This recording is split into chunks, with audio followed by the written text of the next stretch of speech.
সংসারে আপনার সব থেকে বড় বন্ধু কে? কেউ বলবেন ছোটবেলার বন্ধুরা, কেউ বলবেন মাতা পিতা, কেউ বলবেন ঈশ্বর। এবারে বলুন যে এই সংসারে আপনার সব থেকে বড় শত্রু কে? কেউ বলবে আপনার বিরোধী, সেই ব্যক্তি যে আপনাকে হিংসে করে, বা আপনার নিজের অহংকার। আমি বলবো যে এই সংসারে আপনার সব থেকে বড় বন্ধু হলো আপনার নিজের মন। এই চঞ্চল মনকে যদি আপনি নিয়ন্ত্রণ করতে শিখতে পারেন, তাহলে এর থেকে বড় বন্ধু এই সংসারে আপনি কোথাও পাবেন না। সেখানেই যদি এই মন আপনাকে বশ করে ফেলে, তাহলে সংসারে এর থেকে বড় শত্রুও আপনি কোথাও পাবেন না। প্রথমে এই মনকে নিয়ন্ত্রণ করতে শিখে যান, আর তখন এই মন প্রসন্ন হয়ে বলবে।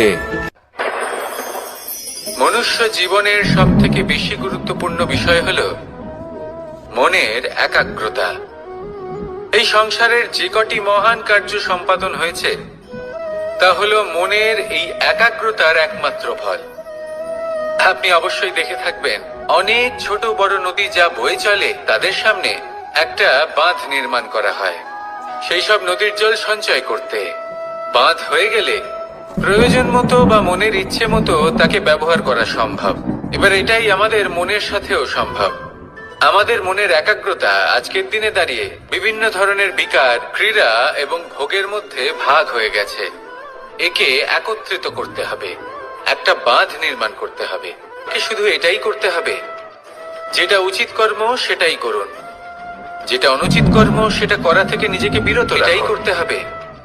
যেটা উচিত কর্ম সেটাই করুন, যেটা অনুচিত কর্ম সেটা করা থেকে নিজেকে বিরত রাখুন। ব্যাস, এই কাজটাই আপনি করতে থাকুন, করতে থাকুন। মনের মধ্যে একাগ্রতার বাঁধ নির্মাণ করুন।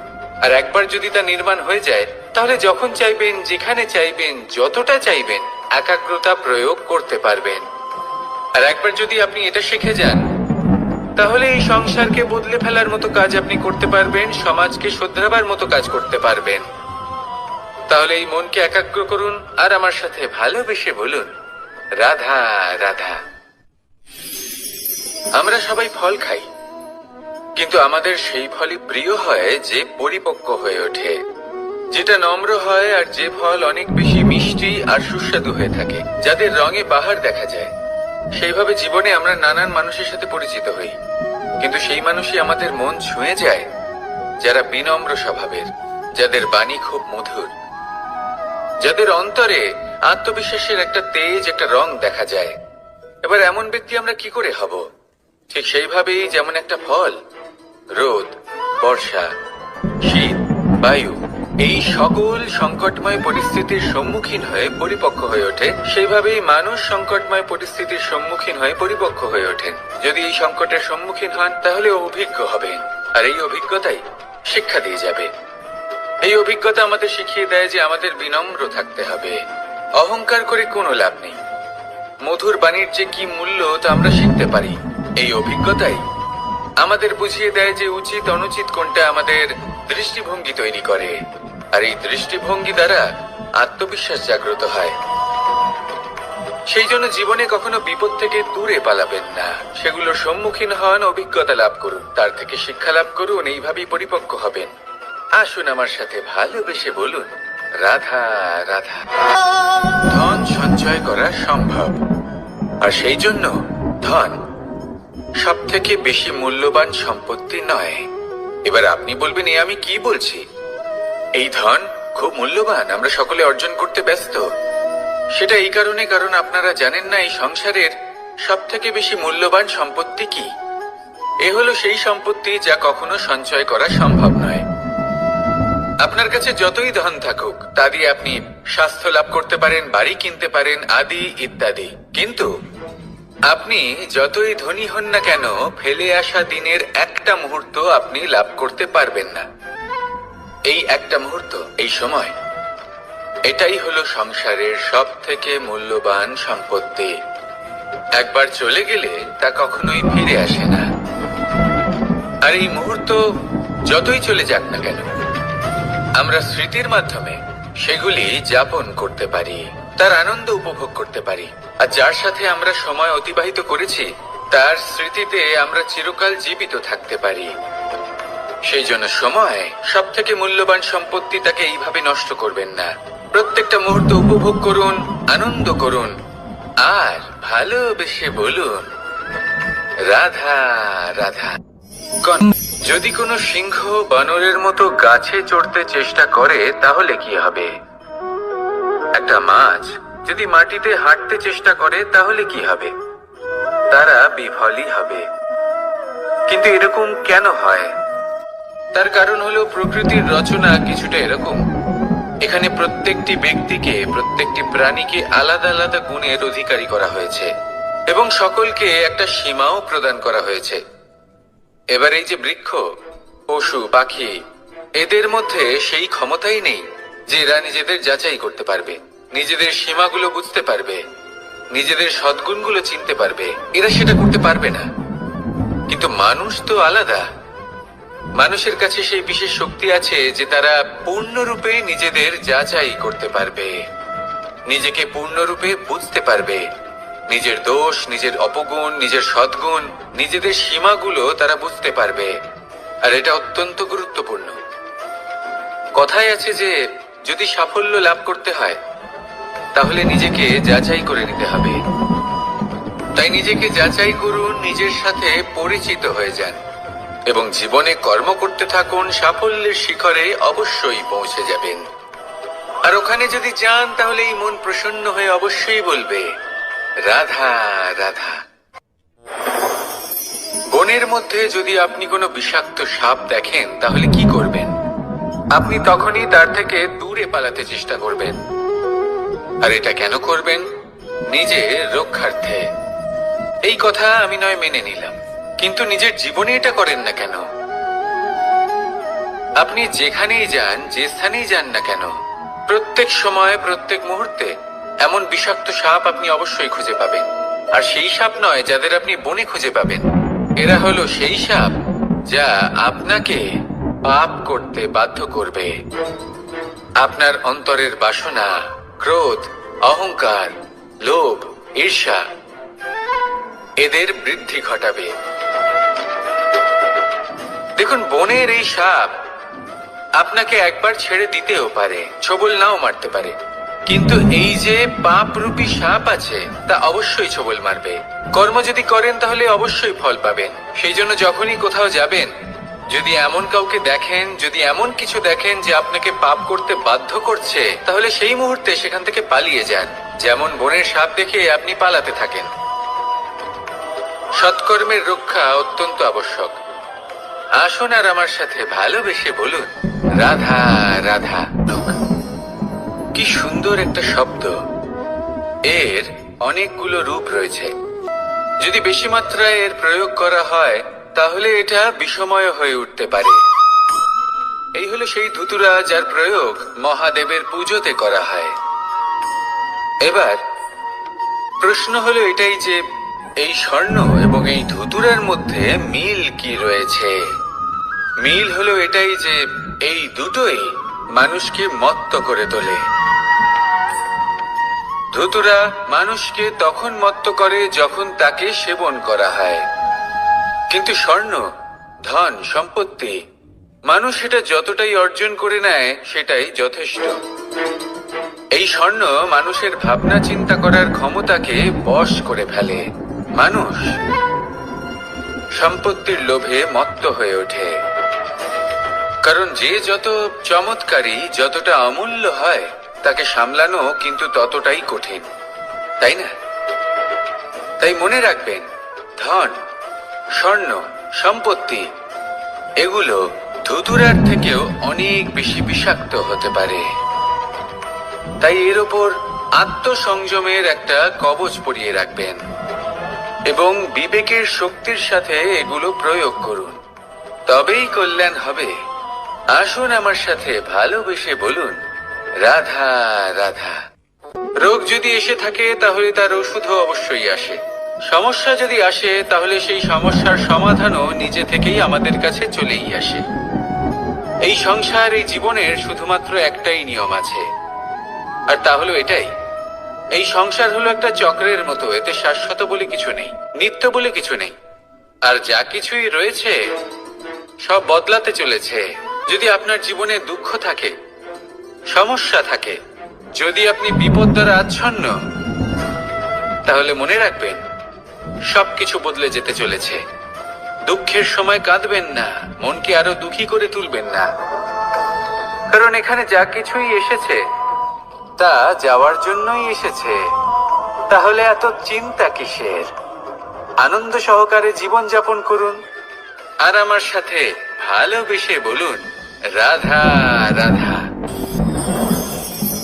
মানুষের জীবনে তিনটি গুণ। যদি জ্ঞান লাভ করতে চান তাহলে শ্রদ্ধার প্রয়োজন, যদি মান লাভ করতে চান তাহলে স্বভাবে বিনম্র হওয়া প্রয়োজন, আর যদি মনোবাঞ্ছিত স্থান লাভ করতে চান তাহলে যোগ্যতার প্রয়োজন। বিষয়টা সহজ। শ্রদ্ধা আপনাকে জ্ঞান দেবে, নম্রতা আপনাকে মান, আর যোগ্যতা উচিত স্থান দেবে। কিন্তু যদি আপনি এই তিনটি গুণ সম্মিলিত করেন তাহলে এমন কিছু লাভ করবেন যা এই সব কিছুর থেকে অনেক ঊর্ধ্বে। সম্মান। আর এ হলো সেই সম্মান যা প্রত্যেক মানুষের নিজের জীবনে লাভ করতে চেষ্টা করা উচিত, কারণ এই হলো সেই সম্মান যার কারণে আপনি চলে যাওয়ার পরেও এই সংসার আপনাকে ভালোবাসবে আর মনে রাখবে। আসুন আমার সাথে ভালোবেসে বলুন, রাধা রাধা। জীবনে গতি অত্যন্ত গুরুত্বপূর্ণ, মতিও হলো গুরুত্বপূর্ণ, এবং তার থেকেও বেশি গুরুত্বপূর্ণ হলো সঙ্গতি। একটা জলের ফোঁটা, তার মধ্যে গতি থাকে, প্রকৃতির মধ্যে তা লাভ করার ইচ্ছে নিহিত থাকে, কিন্তু এই যে সঙ্গতি তা নির্ধারিত করে যে এই জলের ফোঁটা ঝিনুকের মুখে পড়ে মুক্ততে পরিণত হবে নাকি বিষাক্ত সাপের মুখে পড়ে বিষে পরিণত হবে। এবার দেখুন, এই জঞ্জাল স্বর্ণকারের দোকানের সামনেও থাকে এবং জঞ্জাল একজন ব্যবসাদারের দোকানেও থাকে, কিন্তু জঞ্জাল যা স্বর্ণকারের দোকানে থাকে তা ব্যবসাদারের দোকানের জঞ্জালের থেকে অনেক বেশি মূল্যবান, কারণ তার মধ্যে সোনার কণার সঙ্গতি থাকে। সেই জন্য জীবনে সঙ্গতির উপর বিশেষ গুরুত্ব দেবেন। যেমন সঙ্গতি তেমনই আপনি হবেন। আসুন আমার সাথে ভালোবেসে বলুন, রাধা রাধা। প্রত্যেক প্রাণী ভালোভাবে জীবন যাপন করতে চান, এটা তাদের স্বভাবে আছে এবং ভাবাটা অনুচিত নয়। কিন্তু একটা ভালো জীবনের গুরুত্বপূর্ণ অংশ কোনটা? বসবাসের স্থান, সেই স্থান যেখানে আমরা জীবন অতিবাহিত করি। এবার মানুষ ভাবতে পারেন যে একটা ভালো বাসস্থানের অর্থ কি? সেই স্থান যেখানে সহজে জল পাওয়া যায়, যেখানে শুদ্ধ বায়ু পাওয়া যায়, যেখানে আনাজ উৎপন্ন হয়। এটা জীবনযাপনের জন্য পর্যাপ্ত বটে, কিন্তু ভালো জীবন যাপনের জন্য আরো একটা কথা আপনাকে বুঝতে হবে। সাধু, জ্ঞানী, পণ্ডিত ব্যক্তি, এই সকল মহাপুরুষ, এনাদের যে বাসস্থান তা অত্যন্ত বিশেষ হয়। এখানে এক ধরনের বিশেষ ইতিবাচক শক্তি থাকে, এমন একটা স্থান যেখানে দেবতারাও বিচরণ করেন। জীবন আমরা সবাই যাপন করি, কিন্তু জীবনের উদ্দেশ্য শুধুমাত্র জীবন যাপন করা নয়। জীবনের উদ্দেশ্য হলো মুক্তি লাভ করা। আর এই সকল সাধু, জ্ঞানী, পণ্ডিত ব্যক্তি, এই সকল মহাপুরুষ আপনাকে মুক্তির পথে নিয়ে যেতে পারেন, কারণ এরা হলেন সেই মহাপুরুষ যারা নিজেদের অন্তরের বিকার, অহংকার, ক্রোধ, বিদ্বেষ এই সকল দোষগুলিকে ত্যাগ করেছেন, এদের উপর বিজয় লাভ করেছেন। এমনই একজন ব্যক্তি আপনাকে মুক্তির পথে নিয়ে যেতে পারে। প্রয়োজন হলো শুধুই এনাদের চিনতে পারা, এদের কথা বুঝতে পারা এবং এদের দেখানো পথে চলা। যদি আপনি এটা করতে পারেন তাহলে এই মন প্রফুল্ল হয়ে বলবে, রাধা রাধা। এই শুকনো পাতাটিকে দেখুন, নিষ্প্রাণ হয়ে পড়েছে। একটা গাছের ডালে ছিল, সেই গাছ ওর লালন পালন করত। যখন যখন বাতাস বইত, এই পাতায় কম্পন দেখা দিত, মনকে প্রফুল্ল করে তুলত। কোনো একদিন এই পাতা গাছের ডাল থেকে ঝরে পড়ে গেল। নিঃসন্দেহে ও নিজের স্বাধীনতা পেল, কিন্তু ও আস্তে আস্তে শুকিয়ে গেল, নিষ্প্রাণ হয়ে গেল। দেখুন, আমি এই কথা বলছি না যে স্বাধীনতা অনুচিত, কখনোই না। কিন্তু যে কোনো পরিস্থিতিতে স্বাধীন হতে চাওয়া এটা নিশ্চিতরূপে অনুচিত। আমরা যদি আমাদের জীবনে পরিবারের গুরুত্ব ভেবে দেখি, তাহলে এই পরিবারে যতই মতভেদ থাকুক না কেন, যতই মনোমালিন্য থাকুক না কেন, যতই বিবাদ থাকুক না কেন, এই সব মিটিয়ে নেওয়া অত্যন্ত প্রয়োজনীয়। সেই সবকিছু সমাপ্ত করা অত্যন্ত প্রয়োজনীয়। কখনো এই পরিবারকে ভাঙতে দেবেন না, কখনো এই পরিবার থেকে দূরে চলে যাবেন না। এই পরিবার হলো আমাদের জীবনের একটা অমূল্য সম্পদ, অমূল্য এক আশ্রয়, যা এই সংসারে হয়তো কোথাও আপনি পাবেন না।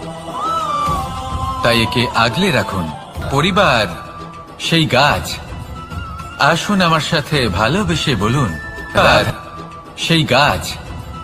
আসুন আমার সাথে ভালোবেসে বলুন, রাধা রাধা।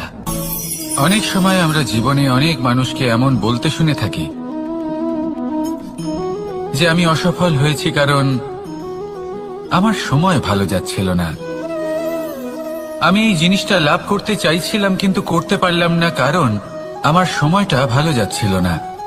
আমি আমার জীবনে ওই মহান কাজটা করতে চাইছিলাম কিন্তু করতে পারলাম না। কেন?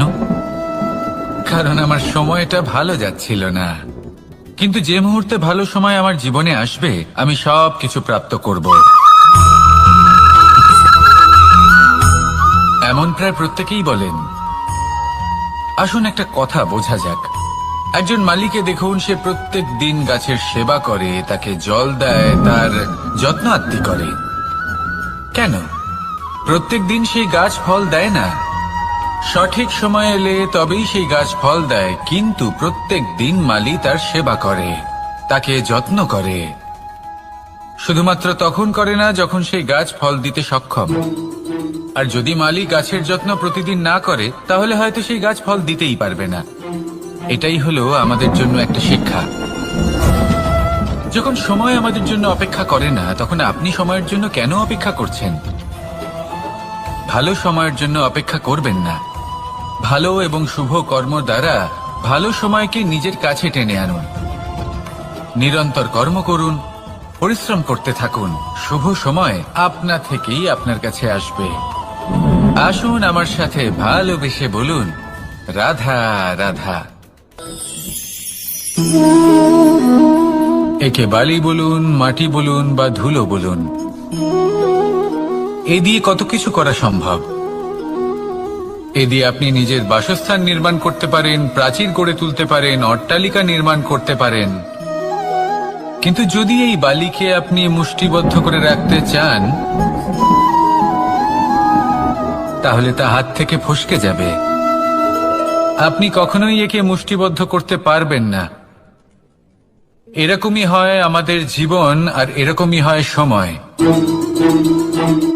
এই মুষ্টিবদ্ধ করা বালির মতো। সময়কে আমরা বাধা দিতে পারবো না, আটকেও রাখতে পারবো না। এ হলো প্রবাহমান। জন্ম থেকে মৃত্যু পর্যন্ত এই যে সময়, তা খুবই সীমিত। আর এই সময় আমরা যেটাই করি তার দ্বারাই আমাদের মূল্য নির্ধারিত হয়। আর এই সংসার থেকে চলে যাওয়ার পরেও এই সংসার এই সব কর্মের জন্যই আমাদের মনে রাখে। তাই যদি আপনি এটা ভাবেন যে আজ যে কর্ম করার ছিল আমি না হয় কাল করে নেব, কাল আমার লক্ষ্যে পৌঁছানোর কথা ছিল আমি পরশু পৌঁছবো, না, এই সময় খুব মূল্যবান, একে নষ্ট করবেন না। এই সময়কে সদ্ব্যবহার করুন, মহান হবার পথে অগ্রসর হন। একে যদি মুষ্টিবদ্ধ করে রাখার চেষ্টা করেন, এই সময় থেমে থাকবে না। আসুন আমার সাথে ভালোবেসে বলুন, রাধা রাধা। আমাদের জীবনে অনেক ধরনের ব্যক্তি এসে থাকেন। কেউ কেউ আমাদের সাথে থেকে যান, কেউ আমাদের থেকে দূরে চলে যান। কেউ ভালো মানুষ হন, কেউ খারাপ মানুষ। কিন্তু আমরা সবসময় সেই সময়টাকে নিয়ে দুঃখ প্রকাশ করি যখন আমাদের জীবনে কোনো খারাপ ব্যক্তি প্রবেশ করেন। তারা আমাদের খারাপ অনুভূতি দেন, দুঃখ দেন, কষ্ট দেন। আমরা সবাই তাকে ভালো মন্দ কথা বলি। কিন্তু কেন? এমন বিভিন্ন ধরনের মানুষ, খারাপ মানুষ, ভালো মানুষ, সবার জীবনেই আসেন এবং সকলকেই একটা অমূল্য শিক্ষা দান করে যান। এবার আপনি নিজেই ভেবে দেখুন, জীবনে যখন প্রথমবার আপনি আগুন স্পর্শ করেছিলেন, তখন আপনি একটা শিক্ষা লাভ করেছিলেন যে আমাকে আগুনের থেকে একটু দূরে থাকতে হবে।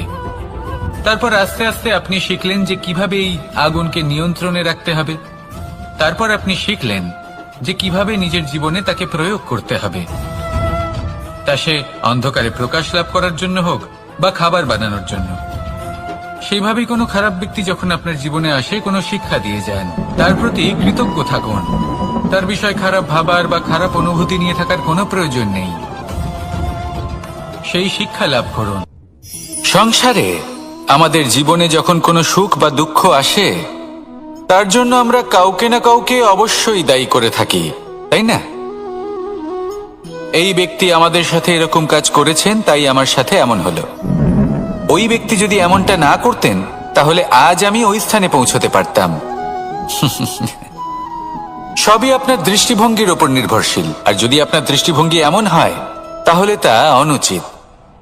সত্যি কথা বলতে, এই সংসারে ভিন্ন ভিন্ন ধরনের মানুষ আছে। এটা আপনার উপর নির্ভর করছে কিভাবে তাদের স্বাগত জানাবেন। একবার ভাবুন, আমি আমার দুটো হাত সামনে নিয়ে এলাম, দুটো মুঠো খুলে দিলাম। দুই প্রকারের মানুষ আসবেন, কিছু না কিছু দিয়ে যাবেন। এই মুঠো যদি আমি বন্ধ করে দিই, তাহলে না কেউ আমাকে কিছু দিতে পারবে, না আমার কিছু যাবে আসবে। নিশ্চয়ই বুঝতে পারছেন এই দুই ধরনের ব্যক্তি কারা এবং তারা কি দিয়ে যান। আমি যদি নিজের মুঠো খুলে দিই, তাহলে কিছু ভালো মানুষ আসবেন, আমাকে আনন্দ, সন্তুষ্টি, জ্ঞান প্রদান করে যাবেন, ভালো অভিজ্ঞতা দিয়ে যাবেন।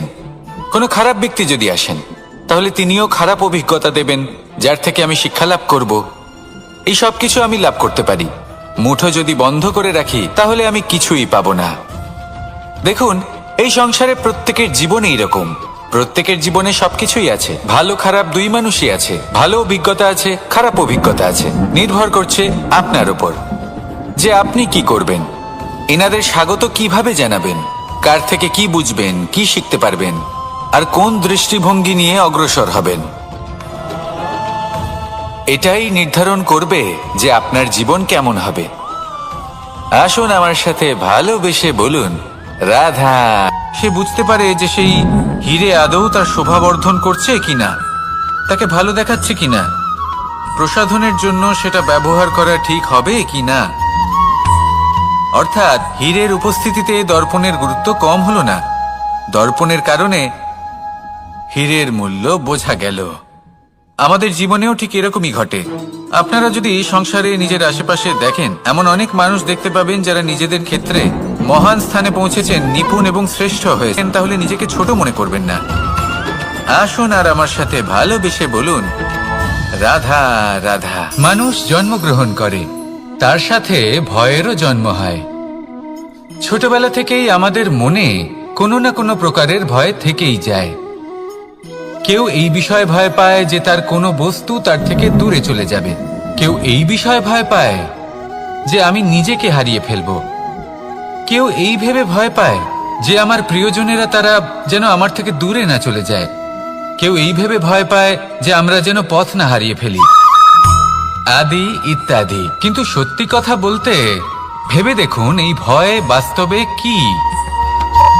শুধুই একটা মনস্থিতি, আর কিছুই নয়।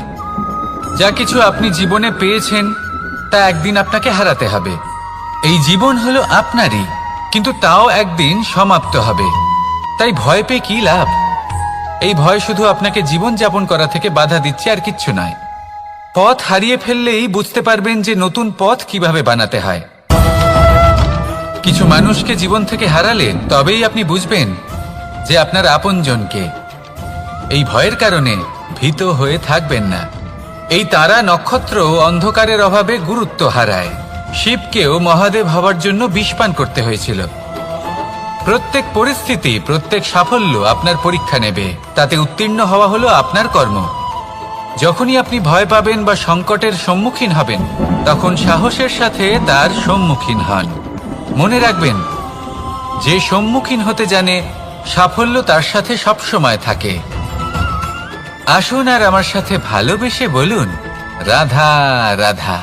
এই সংসারে সব থেকে বেশি কোমল বস্তু হলো রেশম।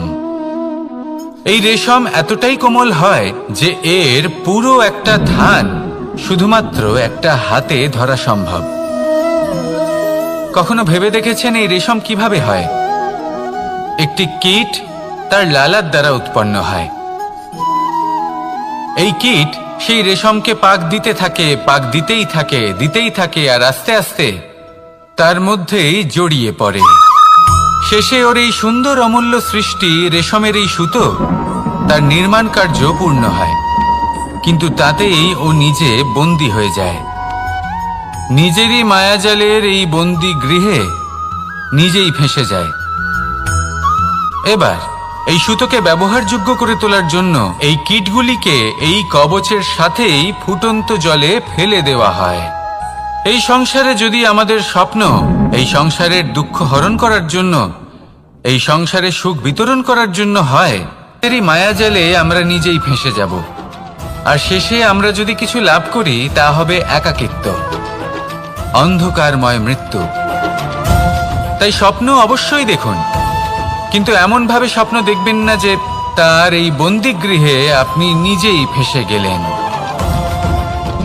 স্বপ্ন দেখুন পরোপকারের, পরমার্থের, সবাইকে উদ্ধারের, অন্ধকারের নয়। তবেই কল্যাণ হবে, আর তবেই এই হৃদয় প্রসন্ন হয়ে বলবে, রাধা রাধা। মানুষ যখন এই সংসারে প্রবেশ করে, অর্থাৎ জন্মগ্রহণ করে, তখন নিশ্চিন্তে থাকে, আনন্দে থাকে। কিন্তু যেই মাত্র তার মধ্যে বোধশক্তি আসে, তখন সে চিন্তা করতে শুরু করে। চিন্তা ভবিষ্যতের, সেই সমস্ত বিষয় নিয়ে চিন্তা করে যা ওর হাতে নেই। তারপর বড় হয়, বিবাহ সম্পন্ন হয়, গৃহস্থ জীবন যাপন করে, তারপর আবার চিন্তায় মগ্ন হয়ে যায়। ভাবে, এই যে আমার পরিবার, আমি কি ঠিকমতো তার খেয়াল রাখতে পারছি? কাল যখন আমি এই সংসার থেকে চলে যাব, তখন আমার এই পরিবারের দেখাশোনা কে করবে? শেষ পর্যন্ত এই পরিবার তো আমারই উত্তরদায়িত্ব। যাক, আপনাকে একটা প্রশ্ন করি। এই সংসারে আসার পূর্বে আপনি কি এই প্রশ্ন করেছিলেন, এটা ভেবেছিলেন যে আমাকে ছাড়া এই সংসার কিভাবে চলবে? করেননি, তাই তো? তাই আপনার এটা নিয়ে দুশ্চিন্তা করার প্রয়োজন নেই যে আপনি যখন এই সংসার ত্যাগ করে চলে যাবেন তখন কি হবে। আপনি যখন ছিলেন না তখনও এই সংসার চলছিল, আপনি যখন এই সংসার ত্যাগ করবেন তখনও এই সংসার চলতে থাকবে। যদি কোনো বিষয়ের প্রভাব থাকে তা হলো আপনার আজকের তথা বর্তমানের কর্ম, অর্থাৎ আজ আপনি কি করছেন, কার জন্য মঙ্গল করছেন, কাকে প্রেরণা দিচ্ছেন, কাকে সাহায্য করছেন, কোন উদাহরণ প্রস্তুত করছেন। আপনি এই সংসারে যে ছবি অঙ্কন করবেন, সংসার সেটাই মনে রাখবে। তাহলে শুধু সৎকর্ম করুন, মঙ্গল করতে থাকুন, আর আমার সাথে ভালোবেসে বলুন, রাধা রাধা। একবার একটা শেয়াল বনে বিচরণ করছিল। ও একটা ছোট্ট শাবক দেখতে পেল। ও ভাবলো, আজ একেই আমি খাবার হিসেবে গ্রহণ করব। আশেপাশে দেখলো কেউ দেখছে না তো, কেউ ছিল না, আর সেই শাবকের ওপর আক্রমণ করলো, যা হলো একটা ঘোর অপরাধ। বনের নিয়ম অনুসারে আপনি কখনোই শাবকের ওপর আক্রমণ করতে পারেন না। তারপর এই খবরটা যখন রাজা সিংহ জানতে পারলেন, সভার আয়োজন করলেন। কিন্তু সেখানে শেয়াল বলল, আমি তো এরকম কিছু করিনি। কিন্তু যদি আপনি এরকম বলেন, কোনো প্রমাণ দিন, এর কোনো সাক্ষী আছে? তখন কিন্তু না, আপনি যাই করুন না কেন, কেউ না কেউ অবশ্যই তা দেখছে। কোনো ব্যক্তি না হলেও কোনো প্রাণী, না হলে কোনো যক্ষ বা দেব বা প্রেত। যদি এনারা কেউ না দেখেন, তাহলে ধরিত্রী মাতা দেখেন, যেখানে দাঁড়িয়ে আপনি সেই কর্ম করছেন, তাই না? তাই একটা কথা সবসময় মনে রাখবেন, কে দেখছেন কে দেখছেন না সেই বিষয়ে ভাবা ছেড়ে দিন। এটা খুব সহজ কথা। আপনি যদি উচিত কর্ম করেন, উচিত ফল পাবেন। যদি অনুচিত কর্ম করেন, তাহলে আপনি অনুচিত ফল অবশ্যই পাবেন। সেই জন্য উচিত পথে চলতে থাকুন, উচিত কর্ম করতে থাকুন, আর আমার সাথে ভালোবেসে বলুন, রাধা রাধা। সুখ, দুঃখ এবং শক্তি, এই তিন হলো এই সংসারের ত্রিদেবের মতো। আমাদের জীবনে যা কিছু ঘটছে এই তিনটির ভিত্তির উপরেই হচ্ছে। আসলে এই সংসারের একটা নিয়ম আছে, যখনই আপনি কিছু লাভ করেন, এই সংসার আপনার পরীক্ষা নেয়। এটা জানার জন্য আপনার পরীক্ষা নেয় যে আপনি যা কিছুই লাভ করেছেন, আপনি কি আদৌ সেটার যোগ্য কিনা। ঠিক সেইভাবেই এই সুখ, দুঃখ এবং শক্তি আপনার পরীক্ষা নিয়ে থাকে। যখন সুখ আসে তখন সে আপনার পরীক্ষা নেয় যে আপনার মধ্যে অহংবোধ জাগ্রত হয়নি তো। যদি অহংবোধ চলে আসে তাহলে সুখ সেখানেই সঙ্গ ত্যাগ করে। দুঃখ আপনার ধৈর্যের পরীক্ষা নিতে থাকে, আর যদি আপনার মধ্যে ধৈর্য না থাকে তাহলে এটা আপনাকে আরো বেশি দুঃখের গভীর অন্ধকারে ঠেলে দেবে। সেখানে শক্তি পরীক্ষা নেয় আপনার বিনম্রতার। যদি আপনি বিনম্র না হন তাহলে হয় এই শক্তি আপনার সঙ্গ ত্যাগ করবে, নয় এই শক্তি বিনম্রতার অভাবে আপনার পতনের কারণ হতে পারে। এই সংসারে যে কোনো ব্যক্তি যিনি এই পরীক্ষায় উত্তীর্ণ হয়ে থাকেন, এই জীবনে তিনি সাফল্য লাভ করেন। আসুন আমার সাথে ভালোবেসে বলুন, রাধা রাধা। আমি মনুষ্যরূপে জন্ম নিয়েছি এবং সমস্ত কর্ম এই রূপেই করেছি, কিন্তু আশ্চর্যের বিষয় হলো যে আজও মানুষ আসেন এবং হাত জোড় করে প্রার্থনা করেন যেন আমি ওনাদের সহায়তা করি। আপনাদের একটা কথা বলতে চাই, আমি সকলকে সাহায্য করতে পারবো না, কিন্তু আমি শিক্ষা অবশ্যই দিতে পারবো, জ্ঞান প্রদান করতে পারবো।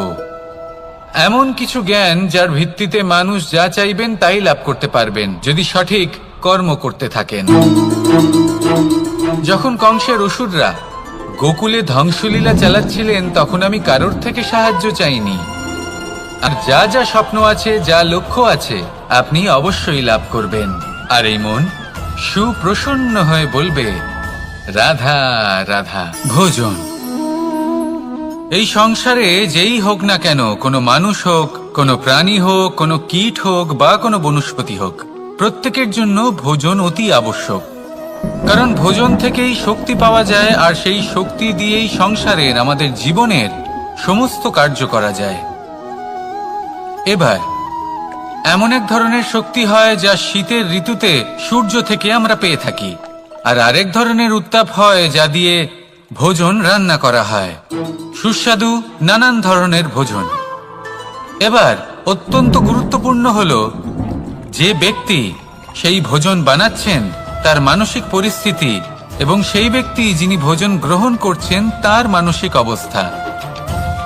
যখনই আপনি ভোজন বানাচ্ছেন তখন ভালোবাসার সাথে কাজটা করুন, ধন্যাত্মক ভাব নিয়ে, সৎ ভাবনার সাথে। কারণ আপনার এই মানসিক স্থিতি শক্তির আকারে সেই খাদ্যের সাথে মিলে মিশে যায়।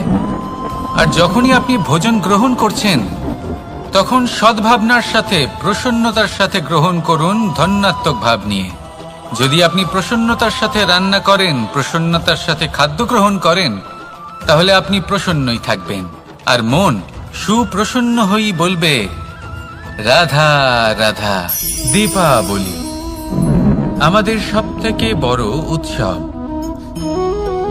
শ্রীরাম রাবণকে পরাস্ত করে 14 বছরের বনবাস কাটিয়ে আবার অযোধ্যায় ফিরে এলেন অমাবস্যার রাত্রে। অযোধ্যায় সবাই খুব প্রসন্ন ছিলেন, খুবই উৎসাহিত ছিলেন। অযোধ্যায় সহস্র প্রদীপ প্রজ্বলিত করা হয়েছিল এই উৎসবে। একে আমরা দীপাবলি বলে থাকি। এবার এই বিষয়ে আমরা সকলে জানি। আপনি কি এটা জানেন যে শ্রীরাম বাস্তবে অমাবস্যার এক রাত আগেই অযোধ্যায় পৌঁছে গেছিলেন? সবার সামনে অমাবস্যার রাতে এসেছিলেন। এর কারণ কি? শ্রীরাম প্রমাণ করতে চেয়েছিলেন যে যে কোনো সময়, দিন হোক বা রাত, শুভ বা অশুভ হয় না। শুভ অশুভ কিছু থাকলে তা হলো মানুষের চিন্তা, তার ভাবনা, তার নির্বাচন আর তার কর্ম। নিজেই দেখে নিন, শ্রীরাম শুভ কাজ করে ফিরেছিলেন এবং অমাবস্যার মতো গভীর এক রাত্রিকেও দীপাবলিতে পরিবর্তিত করেছিলেন।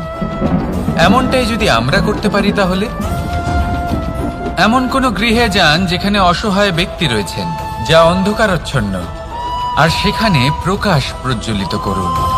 প্রকাশ সহায়তার, প্রেরণার, আশার। যদি এমন কিছু আমরা করতে পারি, তাহলে কথায় আছে প্রত্যেক পুত্র তার পিতার প্রতিচ্ছবি হয়, আর সমস্ত প্রতিচ্ছবি চায় যেন সে তার অস্তিত্ব প্রাপ্ত করতে পারে। পুত্র চায় সে যেন তার পিতার মতো হয়, বা কখনো কখনো তার থেকেও শ্রেষ্ঠ হয়। সেটা কোনো অনুচিত ব্যাপার নয়। অনুচিত তখন হয় যখন পুত্র নিজের পিতার মতো হবার স্বপ্ন পূরণ করতে গিয়ে বা তার থেকেও শ্রেষ্ঠ হওয়ার স্বপ্ন পূরণে অনুচিত পথের আশ্রয় নেয়। কারণ তারপরে সে তার পিতার গুণগুলি আত্মসাৎ করতে চায় না। সে শুধুই এটা চায় যে সংসারের চোখে যেন আমি শ্রেষ্ঠ প্রমাণিত হই। এটা অনুচিত। সংসারে এমন অনেক মানুষ আছেন যারা এই কারণে শ্রেষ্ঠ হবার চেষ্টা করেন যাতে তার পরিবারের তার পিতার সম্মান বৃদ্ধি পায়। এমনও মানুষ থাকেন, আর এটাই হলো পার্থক্য উদ্দেশ্যের। মনে রাখবেন, যদি আপনার উদ্দেশ্য শুভ হয় তাহলে পথও শুভ হবে, যদি আপনার উদ্দেশ্য অশুভ হয় তাহলে পথও অশুভ হবে। তাহলে নিজের পিতার মতো হবার চেষ্টা অবশ্যই করুন, তার থেকেও শ্রেষ্ঠ হওয়ার চেষ্টা অবশ্যই করুন, কিন্তু মনে রাখবেন আপনার সংকল্প আর আপনার উদ্দেশ্য এই দুই শুভ হওয়া উচিত। তাহলে আসুন আর আমার সাথে ভালোবেসে বলুন, রাধা রাধা।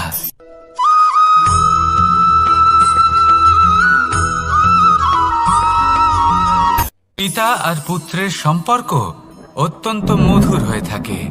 পিতা স্বপ্ন দেখেন, তাকে পূর্ণ করার সকল সম্ভাব্য চেষ্টা করেন, কিন্তু তাও অনেক সময় ওনার স্বপ্ন অপূর্ণ থেকে যায়। তখন পিতা ভাবেন যে স্বপ্ন উনি পূর্ণ করতে পারেননি, ওনার সন্তান তা অবশ্যই পূরণ করবে। যে স্থানে উনি কখনো পৌঁছতে পারেননি, সেই স্থানে ওনার পুত্র অবশ্যই পৌঁছবে।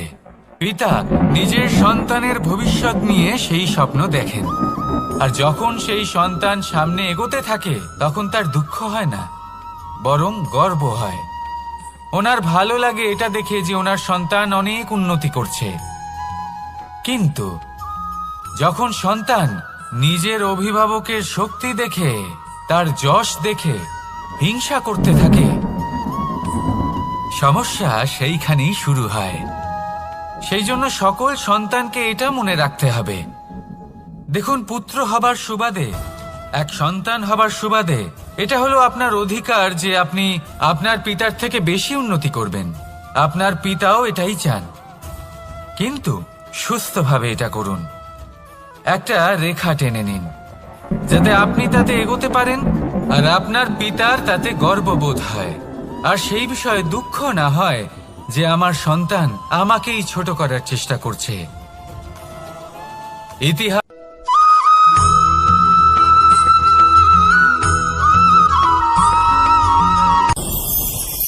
ভয়ের সাথে আমরা সবাই পরিচিত, কষ্টও আমরা সবাই পেয়েছি।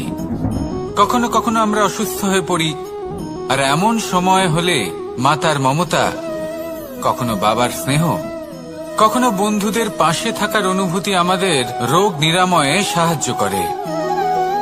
কখনো যদি আমরা নিরাশ হয়ে পড়ি, তখন যদি আমাদের কোনো আপনজন আমাদের দুটো ভালো কথা বলে, তখন আমাদের মনোবল বেড়ে যায়। ঠিক তেমন সংসারের এই রঙ্গমঞ্চে যদি আপনি পীড়িত অনুভব করেন, কিছু শুভ কথা আলোচনা করুন, কিছু স্তুতি গান করুন, কিছু মুহূর্তের জন্য হলেও নিজের ইষ্টদেবের কথা স্মরণ করুন আর প্রার্থনা করুন। সাহস বাড়বে, শক্তিও বৃদ্ধি পাবে, এবং সামনে এগিয়ে চলার পথও দেখতে পাবেন। তখন এই মন প্রসন্ন হয়ে বলবে, রাধা রাধা।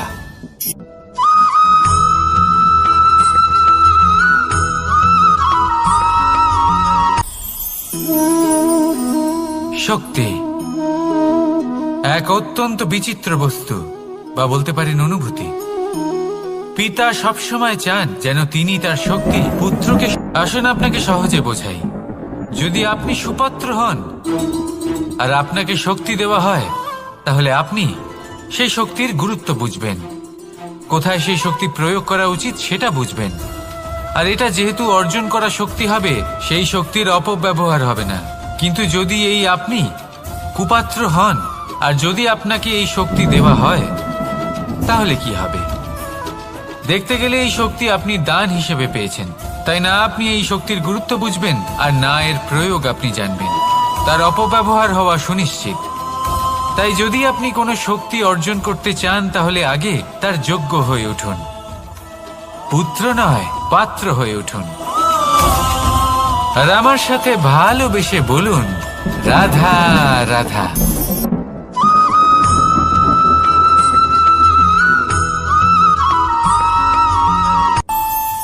আমাদের মনে যখন কোনো প্রশ্ন ওঠে, কোনো দ্বন্দ্ব জাগে, তখন আমরা যাই আমাদের গুরুর কাছে, আমাদের আরাধ্যের কাছে গিয়ে জিজ্ঞেস করি। এইভাবেই একদিন আমি পৌঁছলাম আমার আরাধ্যের কাছে, আমার মহাদেবের কাছে, আর ওনাকে প্রশ্ন করলাম যে মহাদেব, জীবনে আনন্দ পাওয়ার, উৎসব পালনের, প্রেম ভাগ করে নেবার, জীবনকে উপভোগ করে নেওয়ার সর্বশ্রেষ্ঠ সময় কোনটা? মহাদেব হাসলেন আর উনি বললেন, জীবনে উৎসব পালনের সব থেকে শ্রেষ্ঠ দিন হল মৃত্যুর ঠিক আগের দিনটা। প্রেম ভাগ করে নেওয়ার সব থেকে শ্রেষ্ঠ মুহূর্ত হল মৃত্যুর ঠিক আগের মুহূর্ত। জীবনকে উপভোগ করে নেওয়ার সর্বশ্রেষ্ঠ প্রহর হল মৃত্যুর এক প্রহর পূর্বে। তখন আমি চমকে গেলাম। আমি বললাম, কিন্তু মহাদেব, মৃত্যু তো অনিশ্চিত, আমরা জানিও না কবে আমাদের মৃত্যু হবে। মহাদেব আবার হাসলেন।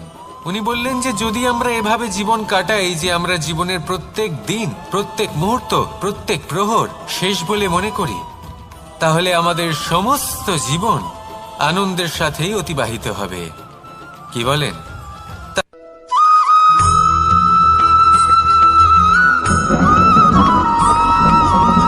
এই সংসারের সব থেকে গুরুত্বপূর্ণ তত্ত্ব কোনটা? প্রথম হলো সময়। জন্ম থেকে মৃত্যু পর্যন্ত এই যে সময়, এটাই তো হলো জীবন। দ্বিতীয় হলো জীবন, যাতে আমরা সময়ের সদ্ব্যবহার করি, শ্রেষ্ঠ থেকে শ্রেষ্ঠতর কাজ করার চেষ্টা করি। বহু বছরের এই পরম্পরা, এই সংস্কৃতিকে এগিয়ে নিয়ে যাওয়ার চেষ্টা করি।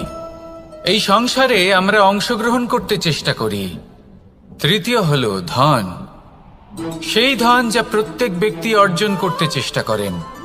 এবার এই তিনটি তত্ত্বের মধ্যে একটা সামঞ্জস্য আছে, সমান ব্যাপার আছে। সে ধনই হোক বা সময় হোক বা হোক জীবন।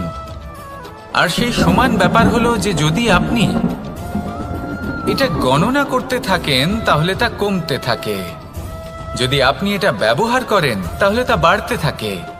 একে সংগঠিত করে রাখতে চেষ্টা করলে এ হাত থেকে ফসকে যায়। কিন্তু যদি আপনি একে সামলে রাখতে শিখে যান, তাহলে এমন কাজ করবেন যাতে সংসারের সাথে সাথে পরবর্তী প্রজন্ম লাভবান হবে। যদি কিছু শিখতে চান, তাহলে সামলাতে শিখুন, গণনা করা বা সংগঠিত করা নয়। আসুন আর আমার সাথে ভালোবেসে বলুন, রাধা রাধা।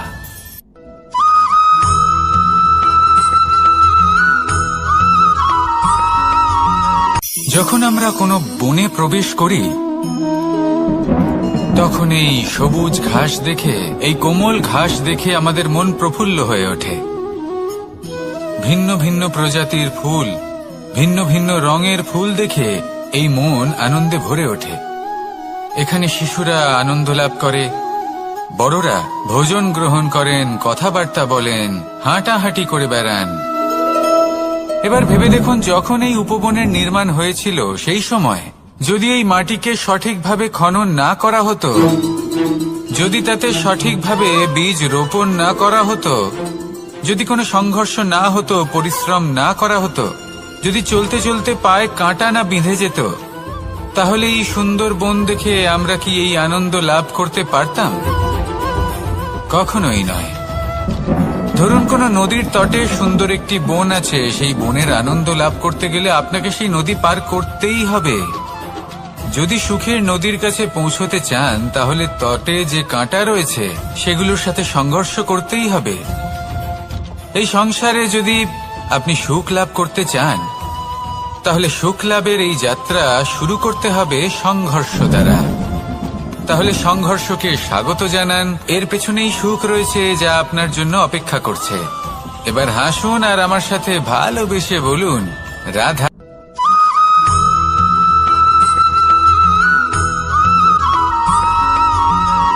পুরুষার্থ। শাস্ত্রে 4 ধরনের পুরুষার্থের কথা বলা হয়েছে। প্রথম হলো ধর্ম। আপনি কি জানেন এই ধর্ম আসলে কি? আপনার কি মনে হয় ধর্ম আসলে কি? কোনো বিশেষ ঈশ্বরকে মানাই কি ধর্ম বলা হয়? নাকি কোনো বিশেষ রীতি পালন করাই হলো ধর্ম? নাকি কোনো বিশেষ সাহিত্যকে সর্বশ্রেষ্ঠ মনে করাই হলো ধর্ম? না, ধর্ম হলো সেটা যাকে ধারণ করা যেতে পারে। আর ধারণ শুধু সেটাই করা যায় যা পবিত্র। পবিত্র শুধু তাকেই বলা হয় যা নিঃস্বার্থ, যার মধ্যে শাসন করার কোনো ইচ্ছে নেই, যা সরলভাবেই প্রবাহমান, জল এবং বায়ুর মতো। যখন কোনো ব্যক্তি ধর্মকে ধারণ করেন এবং সেই ধর্ম সেই ব্যক্তিকে রক্ষা করে, তখন তাকে ধর্ম বলা হয়। ধর্ম যা রক্ষা করে অহংকার থেকে, খারাপ চিন্তার হাত থেকে। সেই জন্য পুরুষার্থ গড়ে তোলার আগে, ধর্ম পালন করার আগে ধর্মের প্রকৃত অর্থ কি সেটা বুঝে নিন। এটা জেনে রাখুন যে সমস্ত ধর্মের আধার, সমস্ত ধর্মের ভিত শুধুমাত্র ভালোবাসা। আসুন আর এই ভালোবাসার সাথেই বলুন, রাধা রাধা।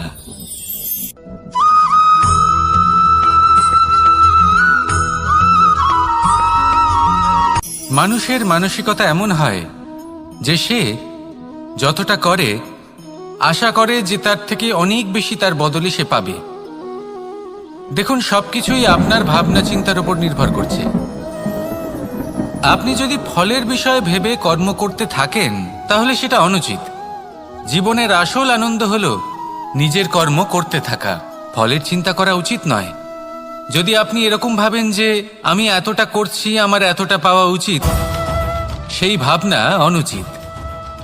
যদি আপনি সেবার মানসিকতা নিয়ে কর্ম করতে থাকেন, কর্মচক্রে প্রবাহিত হন, যদি আপনি এমন ভাবনা রাখেন যে আমি এতটা পাচ্ছি তাই এর থেকে অনেক বেশি আমি কর্ম করব, তাহলে নিশ্চিত রূপে আপনি যতটা করছেন তার থেকে অনেক বেশি আপনি পাবেন। আপনার আশার থেকে অনেক বেশি আপনি পাবেন। শুধু জীবনে অনেক বেশি কাজ করতে থাকুন, ফলের চিন্তা করবেন না। আর মনে রাখবেন, এই ভাবনাই সব থেকে বড় বীজ। কর্মের উপর বিশ্বাস রাখুন, জীবনে যা যা আপনি চান সবই সুখময় হবে। আসুন আর আমার সাথে ভালোবেসে বলুন, রাধা রাধা।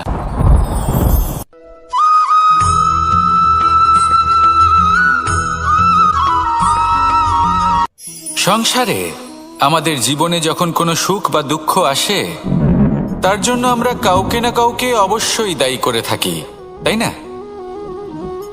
এই ব্যক্তি আমাদের সাথে এরকম কাজ করেছেন তাই আমার সাথে এমন হলো। ওই ব্যক্তি যদি এমনটা না করতেন তাহলে আজ আমি ওই স্থানে পৌঁছতে পারতাম। সবই আপনার দৃষ্টিভঙ্গির ওপর নির্ভরশীল। আর যদি আপনার দৃষ্টিভঙ্গি এমন হয় তাহলে তা অনুচিত। সত্যি কথা বলতে এই সংসারে ভিন্ন ভিন্ন ধরনের মানুষ আছে। এটা আপনার ওপর নির্ভর করছে কিভাবে তাদের স্বাগত জানাবেন। একবার ভাবুন, আমি আমার দুটো হাত সামনে নিয়ে এলাম, দুটো মুঠো খুলে দিলাম। দুই প্রকারের মানুষ আসবেন, কিছু না কিছু দিয়ে যাবেন। এই মুঠো যদি আমি বন্ধ করে দিই তাহলে না কেউ আমাকে কিছু দিতে পারবে, না আমার কিছু যাবে আসবে। নিশ্চয়ই বুঝতে পারছেন এই দুই ধরনের ব্যক্তি কারা এবং তারা কি দিয়ে যান। আমি যদি নিজের মুঠো খুলে দিই তাহলে কিছু ভালো মানুষ আসবেন, আমাকে আনন্দ, সন্তুষ্টি, জ্ঞান প্রদান করে যাবেন, ভালো অভিজ্ঞতা দিয়ে যাবেন। কোনো খারাপ ব্যক্তি যদি আসেন তাহলে তিনিও খারাপ অভিজ্ঞতা দেবেন, যার থেকে আমি শিক্ষা লাভ করব। এই সব কিছু আমি লাভ করতে পারি। মুঠো যদি বন্ধ করে রাখি তাহলে আমি কিছুই পাবো না। দেখুন, এই সংসারে প্রত্যেকের জীবনে এইরকম। প্রত্যেকের জীবনে সবকিছুই আছে, ভালো খারাপ দুই মানুষই আছে, ভালো অভিজ্ঞতা আছে, খারাপ অভিজ্ঞতা আছে। নির্ভর করছে আপনার উপর যে আপনি কি করবেন, এনাদের স্বাগত কিভাবে জানাবেন, কার থেকে কি বুঝবেন, কি শিখতে পারবেন, আর কোন দৃষ্টিভঙ্গি নিয়ে অগ্রসর হবেন। এটাই নির্ধারণ করবে যে আপনার জীবন কেমন হবে। আসুন আমার সাথে ভালোবেসে বলুন, রাধা রাধা।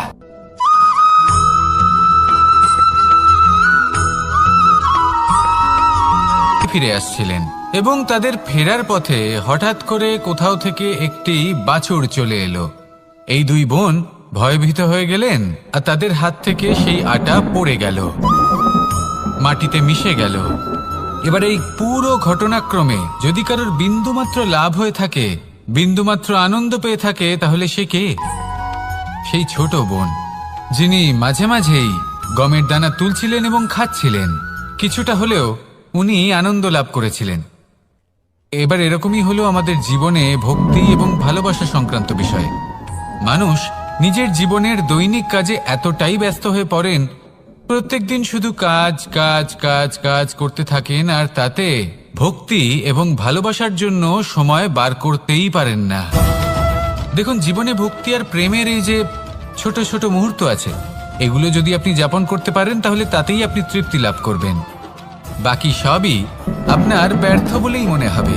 জীবনে যখনই আপনি কোনো কাজ করবেন, ঈশ্বরের প্রতি সমর্পিত হয়ে সেই কাজ করুন। আর যখনই সময় পাবেন, তাহলে সেই সময় নিজের আপনজনদের দিন। যাদের আপনি ভালোবাসেন তাদের প্রতি যত্নবান হন, তাদের শুভাকাঙ্ক্ষী হন। এই প্রেম আর ভক্তির ছোট ছোট মুহূর্তগুলো আপনার জীবনকে চরিতার্থ করে তুলবে। আসুন আমার সাথে ভালোবেসে বলুন, রাধা রাধা।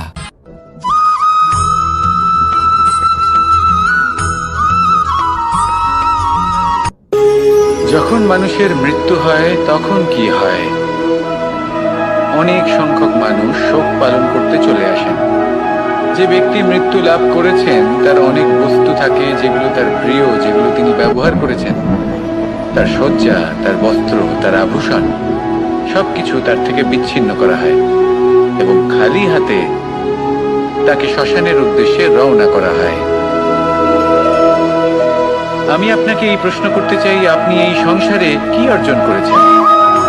ধন সম্পত্তি, বস্ত্র, আভূষণ, এই সবকিছু যে আপনি অর্জন করেছেন, আপনার মৃত্যুর পরে তা আপনার থেকে দূর হয়ে যাবে। এর উত্তর হলো একটাই, আপনার কর্ম। শুধু সেটাই আছে যা একান্ত আপনার, আর শুধু সেটাই এই সংসার থেকে চলে যাওয়ার পরেও সংসারেই জীবিত থাকবে। যদি আপনি দুষ্কর্ম করেন, তাহলে এই সংসার আপনাকে একটি অনুচিত উদাহরণ হিসেবে মনে রাখবে যে এই ব্যক্তি খুব পাপী ছিল, অনুচিত কর্ম করতেন। যে পথে তিনি চলেছেন সেই পথে কারোর চলা উচিত নয়। সেখানেই যদি আপনি সৎকর্ম করেন, তাহলে সংসার চিরকাল এটাই বলবে যে খুব ভালো মানুষ ছিলেন, সবাইকে ভালোবাসতেন, সবাইকে সাহায্য করতেন, আমার খুব প্রিয় মানুষ ছিলেন। এটাই হলো শ্রেষ্ঠ কর্ম। সেই জন্য জীবনে শুধুমাত্র ধন সম্পত্তি, আভূষণ এই সব অর্জন করতে গিয়ে নিজের মনোনিবেশ করবেন না। শ্রেষ্ঠ কর্ম করুন। সংসার থেকে চলে যাওয়ার পরেও এই কর্মই এই সংসারে আপনাকে জীবিত রাখবে। আসুন আমার সাথে ভালোবেসে বলুন, রাধা রাধা।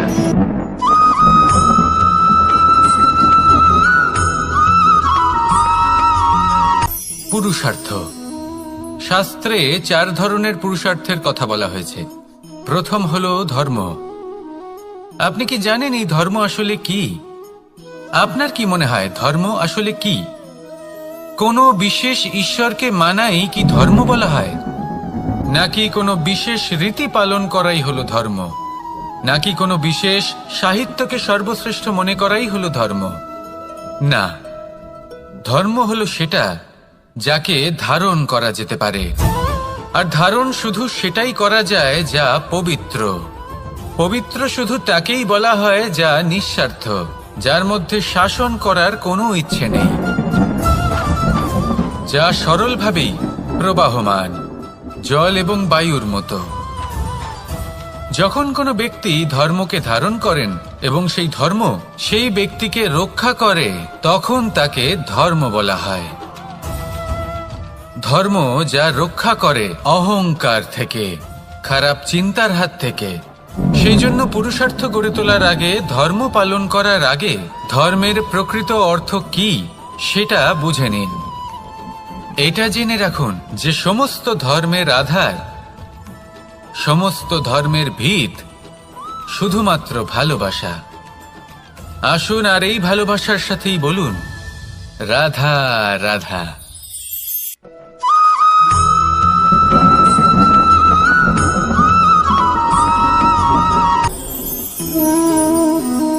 শক্তি এক অত্যন্ত বিচিত্র বস্তু, বা বলতে পারেন অনুভূতি। পিতা সবসময় চান যেন তিনি তার শক্তি পুত্রকে। আসুন আপনাকে সহজে বোঝাই। যদি আপনি সুপাত্র হন আর আপনাকে শক্তি দেওয়া হয়, তাহলে আপনি সেই শক্তির গুরুত্ব বুঝবেন, কোথায় সেই শক্তি প্রয়োগ করা উচিত সেটা বুঝবেন। আর এটা যেহেতু অর্জন করা শক্তি হবে, সেই শক্তির অপব্যবহার হবে না। কিন্তু যদি এই আপনি কুপাত্র হন আর যদি আপনাকে এই শক্তি দেওয়া হয়, তাহলে কি হবে? দেখতে গেলে এই শক্তি আপনি দান হিসেবে পেয়েছেন, তাই না আপনি এই শক্তির গুরুত্ব বুঝবেন আর না এর প্রয়োগ আপনি জানবেন। তার অপব্যবহার হওয়া সুনিশ্চিত। তাই যদি আপনি কোনো শক্তি অর্জন করতে চান, তাহলে আগে তার যোগ্য হয়ে উঠুন। পুত্র নয়, পাত্র হয়ে উঠুন। আর আমার সাথে ভালোবেসে বলুন, রাধা রাধা।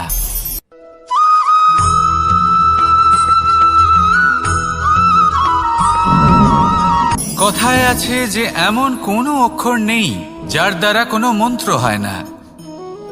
এমন কোনো বনস্পতি নেই যা নিজেই একটা ঔষধি নয়। পৃথিবীর এমন কোনো ব্যক্তি নেই যার মধ্যে কোনো যোগ্যতা থাকে না। শুধু প্রয়োজন হলো যে ব্যক্তিকে আমরা খুঁজে চলেছি তাকে সঠিকভাবে চিনে নেওয়া। যদি তার যোগ্যতা, তার বিশেষত্ব আমরা বুঝতেই না পারি, তাহলে আর লাভ কি রইল? এই সংসারে এমন অনেক ব্যক্তি রয়েছেন যারা ছোট ছোট অসফলতার কারণে আপনাকে এটা বলে দেবে যে আপনি কোনো কাজের নন, আপনি হলেন মূর্খ, আপনি কিছুই করতে পারবেন না।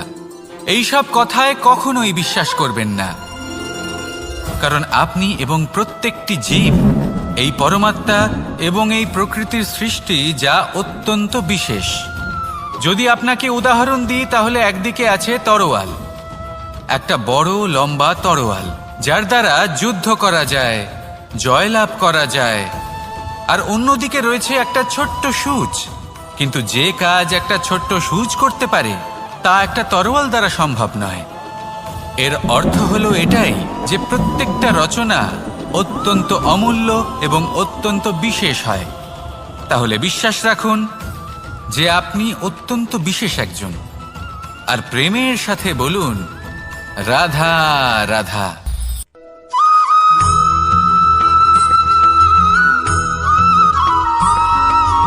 মানুষের একটি সমস্যা আছে যে মানুষ সাফল্যকে মাপতে থাকেন, লক্ষ্যপ্রাপ্তিকে মাপতে থাকেন এবং তার তুলনা করতে থাকেন যে ও এত কিছু পেল আর আমি পেলাম না,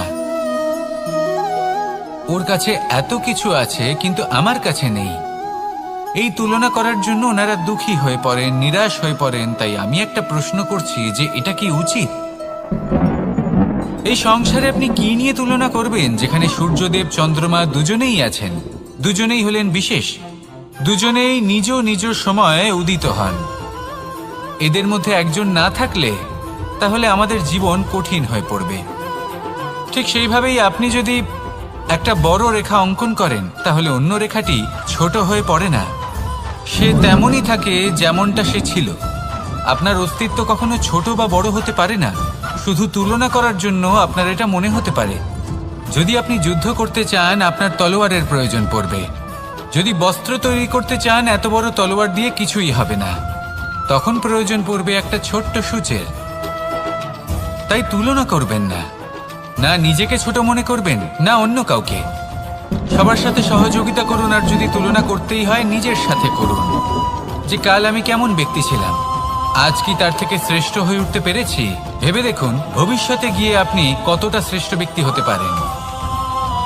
আসুন আমার সাথে ভালোবেসে বলুন, রাধা রাধা।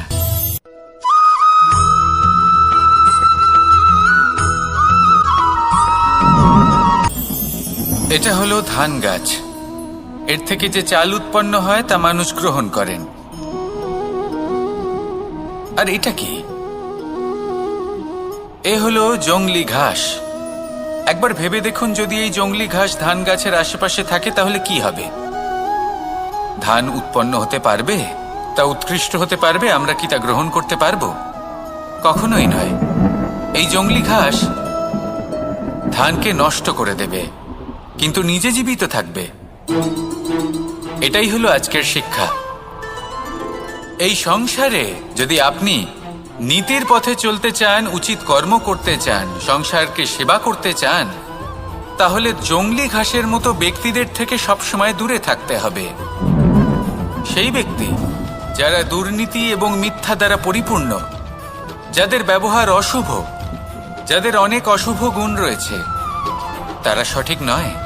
সেই সকল ব্যক্তি যাদের চরিত্র অত্যন্ত দুষ্ট হয়, তারা হয় শুভ চরিত্রের ব্যক্তিকে একদম নষ্ট করে দেয়, নয় নিজের মতো বানিয়ে তোলে। তাই যদি আপনি নীতির পথে চলতে চান, এই সংসারের জন্য শুভ কর্ম করতে চান, তাহলে সেই সঙ্গ লাভ করুন যে সঙ্গ জ্ঞানে পরিপূর্ণ, যাদের মধ্যে অনেক গুণ আছে, যাদের থেকে প্রতিদিন কিছু শিখতে পারবেন। এমন ব্যক্তির সাথে জীবন অতিবাহিত করুন। দুরাচারীদের থেকে দূরে থাকুন।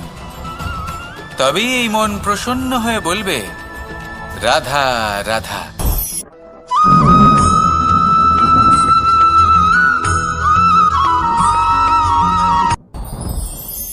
সাথী।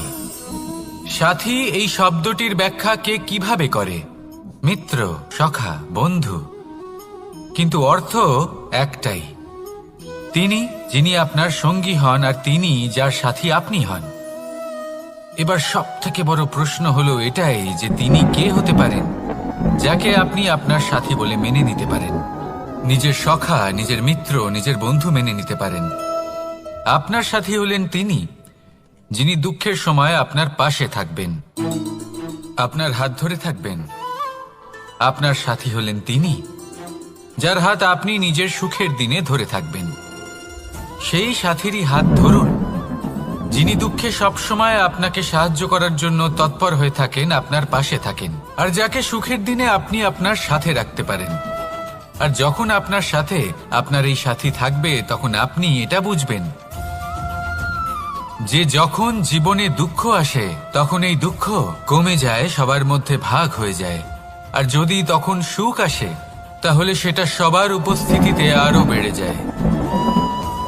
এটাই হলো প্রেম, এটাই হলো ভালোবাসা, এটাই হলো সঙ্গ। যেমন সম্পর্ক আমার আর রাধার মাঝে। তাহলে আসুন আর আমার সাথে ভালোবেসে বলুন, রাধা রাধা।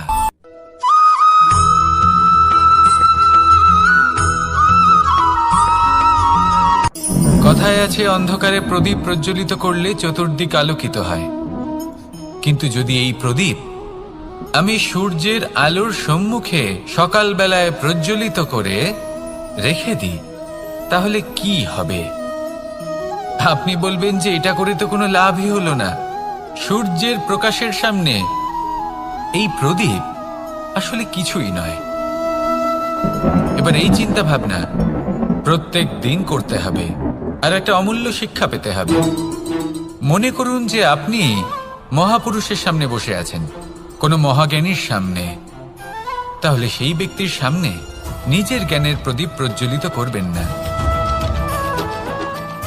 নীরব থাকুন, আর সেই ব্যক্তির সূর্যের প্রকাশের মতো জ্ঞান প্রাপ্ত করুন।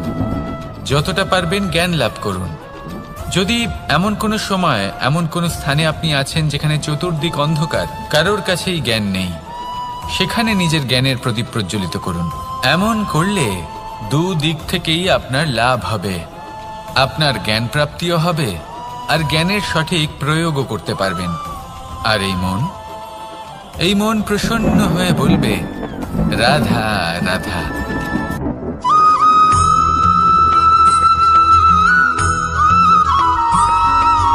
প্রত্যেক মানুষ নিজের জীবনে হীরক তথা হীরে এবং দর্পণ এই দুই দেখেছেন।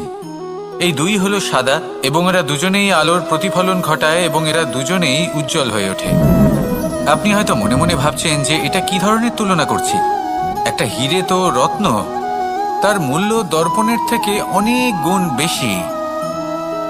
কিন্তু হীরে থাকাতে দর্পণের মূল্য কিন্তু কোনো অংশে কমে যায় না, তাই না?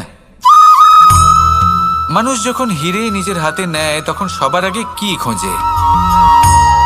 দর্পণ, যাতে তার মধ্যে দিয়ে দেখে সে বুঝতে পারে যে সেই হীরে আদৌ তার শোভাবর্ধন করছে কিনা, তাকে ভালো দেখাচ্ছে কিনা, প্রসাধনের জন্য সেটা ব্যবহার করা ঠিক হবে কিনা। অর্থাৎ হীরের উপস্থিতিতে দর্পণের গুরুত্ব কম হলো না, দর্পণের কারণে হীরের মূল্য বোঝা গেল। আমাদের জীবনেও ঠিক এরকমই ঘটে। আপনারা যদি সংসারে নিজের আশেপাশে দেখেন, এমন অনেক মানুষ দেখতে পাবেন যারা নিজেদের ক্ষেত্রে মহান স্থানে পৌঁছেছেন, নিপুণ এবং শ্রেষ্ঠ হয়েছেন। আর তাদের মধ্যে আপনার নিজের মনে হয় যেন আপনি হলেন দর্পণ। নিজেকে ছোট মনে করবেন না। আপনার মূল্য কম হচ্ছে না, আপনার নিজস্ব মূল্য আছে। আর যদি আপনার অস্তিত্ব না থাকে তাহলে ওনাদের অস্তিত্বের মূল্য সংসার বুঝতেই পারবে না। জীবনে সবসময় চেষ্টা করবেন যাতে আপনি আরো বেশি শ্রেষ্ঠ হয়ে উঠতে পারেন। আপনি নিজে যে স্থানে আছেন সেটাকে ছোট মনে করবেন না, তারও নিজস্ব একটা মূল্য আছে। যদি আপনি হীরে হয়ে থাকেন তাহলে অহংকার করবেন না, যদি আপনি দর্পণ হয়ে থাকেন তাহলে নিজেকে ছোট মনে করবেন না। আসুন আর আমার সাথে ভালোবেসে বলুন, রাধা রাধা।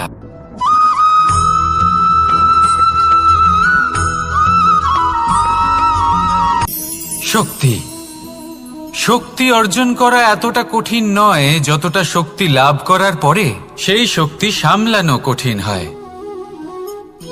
কারণ যেই মানুষ শক্তি লাভ করে তার মনে গর্ববোধ জন্মায়, জন্মায় অহংকার, জন্মায় জেদ। তাই শক্তি প্রাপ্ত করার সাথে বিনম্র থাকাও অত্যন্ত আবশ্যক। আর এটা আমাদের শেখা উচিত বৃক্ষের থেকে। বৃক্ষ যা আমাদের ফল দেয়, বৃক্ষ যা যত ফল দেয় ততটাই ঝুঁকে যায়। আমরা পাথর মারি ওই বৃক্ষের থেকে ফল প্রাপ্ত করার জন্য। সেই পাথরের মার সহ্য করেও বৃক্ষ আমাদের ফল দেয়। কোনো গর্ববোধ নেই, কোনো অহংকার বোধ নেই। আর সেই জন্য এই বৃক্ষের পুজো করা হয়। এটাই হলো মাহাত্ম্য শক্তির সাথে বিনম্রতার। যদি এই শক্তি সৃজন করে থাকে, সাহায্য করে থাকে, সম্বল হয়ে থাকে, তবেই সেই শক্তি উপযুক্ত। আর নয়তো সেই শক্তি একদিন আপনাকে আসক্ত অবশ্যই করবে। তাহলে শক্তি অবশ্যই অর্জন করুন, কিন্তু তার সাথে সেই শক্তি সামলানোর মতো বিবেকও আপনাকে অবশ্যই জাগ্রত করতে হবে। তাহলে আসুন আমার সাথে ভালোবেসে বলুন, রাধা রাধা।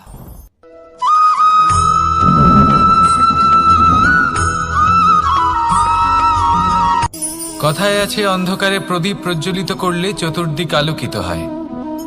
কিন্তু যদি এই প্রদীপ আমি সূর্যের আলোর সম্মুখে সকালবেলায় প্রজ্বলিত করে রেখে দিই, তাহলে কি হবে?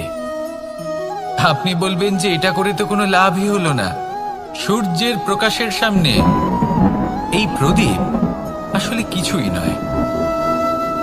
এবার এই চিন্তা ভাবনা প্রত্যেক দিন করতে হবে, আর একটা অমূল্য শিক্ষা পেতে হবে।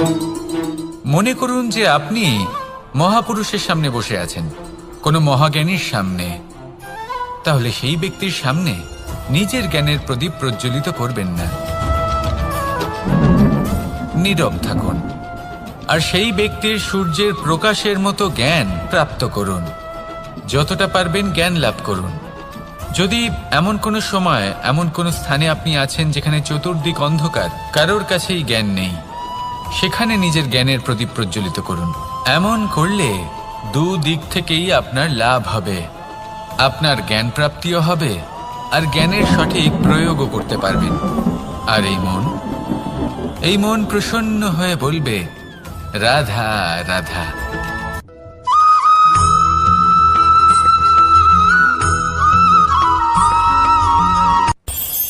এই সংসারে আমরা প্রকাশ কোথা থেকে পাই? এর উত্তর বড়ই সরল।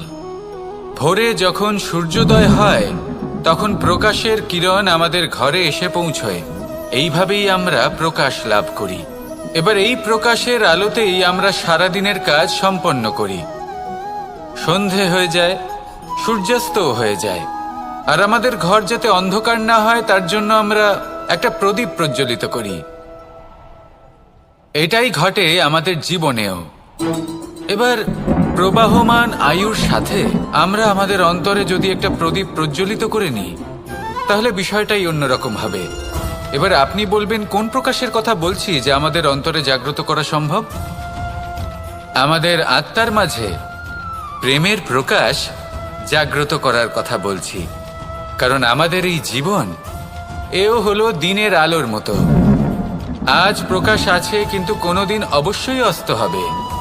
কিন্তু অস্ত হবার আগে যদি আমরা আমাদের আত্মার মাঝে প্রেমের এই প্রকাশ উজ্জ্বলিত করে নিই তাহলে আমাদের সন্ধ্যাকালও আমরা আনন্দে এবং প্রেমে যাপন করব।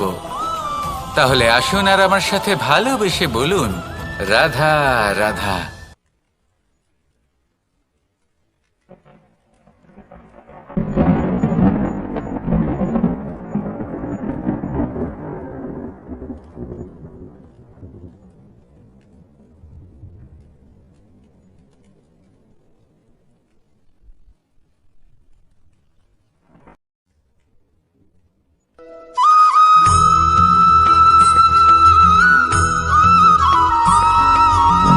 কথায় আছে যে এমন কোনো অক্ষর নেই যার দ্বারা কোনো মন্ত্র হয় না। এমন কোনো বনস্পতি নেই যা নিজেই একটা ঔষধি নয়। পৃথিবীর এমন কোনো ব্যক্তি নেই যার মধ্যে কোনো যোগ্যতা থাকে না। শুধু প্রয়োজন হলো যে ব্যক্তিকে আমরা খুঁজে চলেছি তাকে সঠিকভাবে চিনে নেওয়া। যদি তার যোগ্যতা, তার বিশেষত্ব আমরা বুঝতেই না পারি তাহলে আর লাভ কি রইল?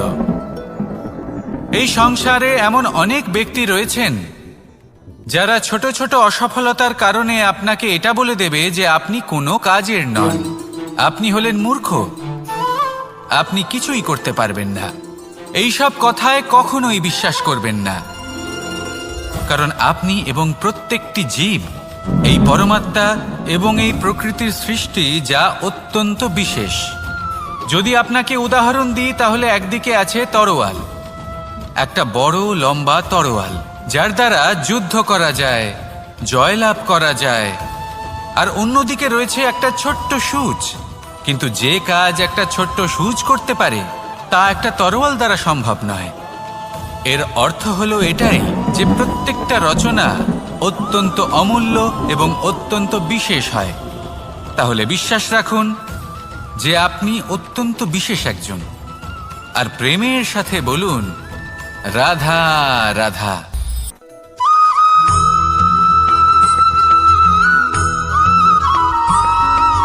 জীবনে যখন কোনো ব্যক্তি নিজের লক্ষ্য প্রাপ্তির জন্য নিরন্তর পরিশ্রম করতে থাকেন, চেষ্টা করতে থাকেন, তখন তিনি কষ্ট অনুভব করেন।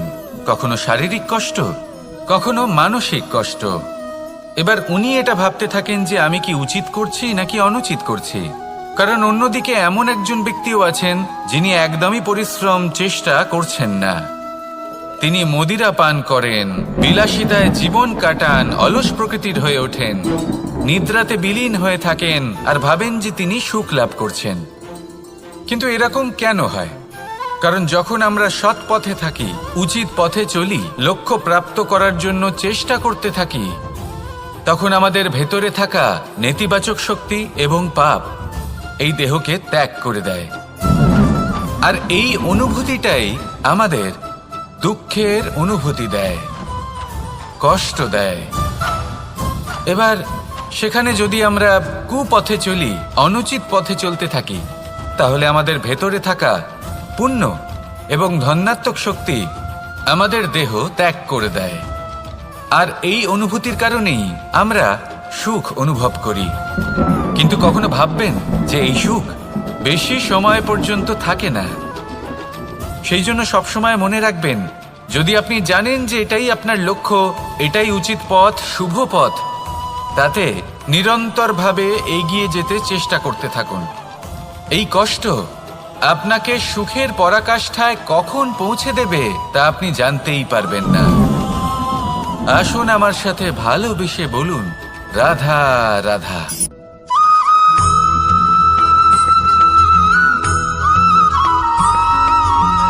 এই দড়িটা দেখুন, ছোট ছোট রেশম দ্বারা তৈরি, এটা সরু সুতো দ্বারা তৈরি হয়েছে এটা, আর এ অত্যন্ত কোমলও বটে। আর আপনি চাইলে এটা সোজাও করে দিতে পারেন, আর চাইলে এটা বেঁকিয়েও দিতে পারেন, আর যদি চান তাহলে এটা গোল গোল করে বেঁধে কোথাও রেখেও দিতে পারেন। এবার এই কোমল দড়ি যদি কোনো নিষ্ঠুর কঠিন পাথরে বারংবার জড়িয়ে দেওয়া হয়, তাহলেও তাকেও কাটতে পারে, নিজের ছাপ ছেড়ে যেতে পারে, সেটার আকারও বদলে ফেলতে পারে। এবার এর কারণ কি? এর কারণ হলো অভ্যাস আর নিরন্তর প্রচেষ্টা। যদি আপনিও চেষ্টা করেন আর নিরন্তর কর্ম করে যান, তাহলে আপনার প্রারব্ধ পাথরের মতো কঠিনই হোক না কেন, তাতে ভাঙন ধরিয়েও আপনি নিজের লক্ষ্যে অবশ্যই পৌঁছতে পারবেন।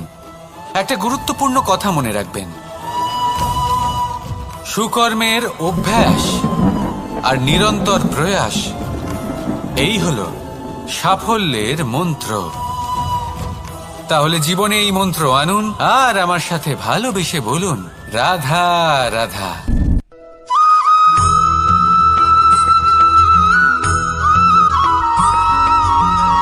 এই সংসারে কোনো বস্তু হোক বা ব্যক্তি হোক, তার একার গুরুত্ব কিন্তু খুব বেশি নয়। একটা উদাহরণ হিসেবে বৃষ্টির ফোঁটাকে ভেবে দেখুন। যদি একটি বৃষ্টির ফোঁটা হয় তাহলে তার খুব বেশি গুরুত্ব থাকে না, কিন্তু যখন সহস্র বৃষ্টির ফোঁটা মেঘের মধ্যে দিয়ে ঝরে পড়ে, তখন সেটা বর্ষার রূপ ধারণ করে। সেই বর্ষা যা এই প্রকৃতিকে শান্ত করে।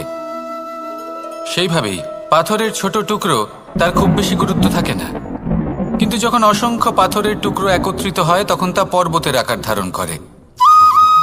সেইভাবেই কিছু মানুষ যখন একত্রিত হন তখন তৈরি হয় পরিবার, কিছু পরিবার যখন একত্রিত হয় তখন তৈরি হয় সমাজ, যখন অনেক সংখ্যক সমাজ একত্রিত হয় তখন তৈরি হয় রাজ্য। এবার এই রাজ্যের সবথেকে গুরুত্বপূর্ণ ব্যক্তি হতে পারেন রাজা, কিন্তু তাও সেই রাজা একা কিছু করতে পারেন না। যুদ্ধ লড়ার সময় তারও নিজের সৈন্যদলকে প্রয়োজন পড়ে। কিন্তু এই সংসারে এমন একজন ব্যক্তি আছেন যিনি একাই সব কাজ করতে থাকেন, এবং সেই ব্যক্তি হলেন মা। আমাদের জীবনে একজন পিতার ভূমিকা কিন্তু নিঃসন্দেহে অমূল্য, কিন্তু আমাদের সকলের জীবনে যে ভূমিকা একজন মায়ের তা অন্য কারোর থাকে না। একজন মা একাই সন্তানকে বড় করতে পারেন, সংস্কারী করে তুলতে পারেন, তার জন্য পরিশ্রম করেন। আর এত কিছু কাজ করার পরেও তার কাজের জন্য তিনি প্রশংসা অবশ্য পান না। উল্টে যদি সেই সন্তান অনুচিত পথে চালিত হয়, অনুচিত কর্ম করে, তখন সেই মাকেই অপবাদের পাত্র হয়ে উঠতে হয়। আমাদের জীবনে মায়ের যোগদান কতটা সেটা বুঝুন।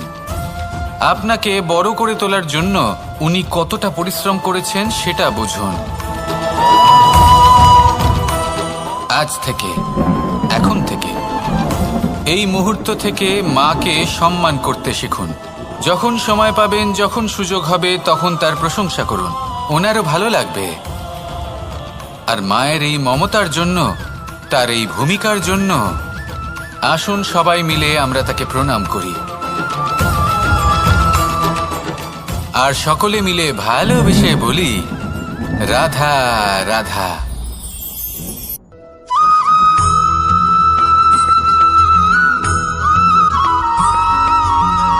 আপনি কখনো কোনো বাজকে নিজের বাসা বানাতে দেখেছেন? এই বাজ যখনই কোনো বাসা বানায় তখন উঁচু গাছের ডালে বা কোনো পর্বতের শিখরে বাসা বানায়, অনেক উচ্চতায়। আর সেখানে তার সন্তানও জন্মগ্রহণ করে।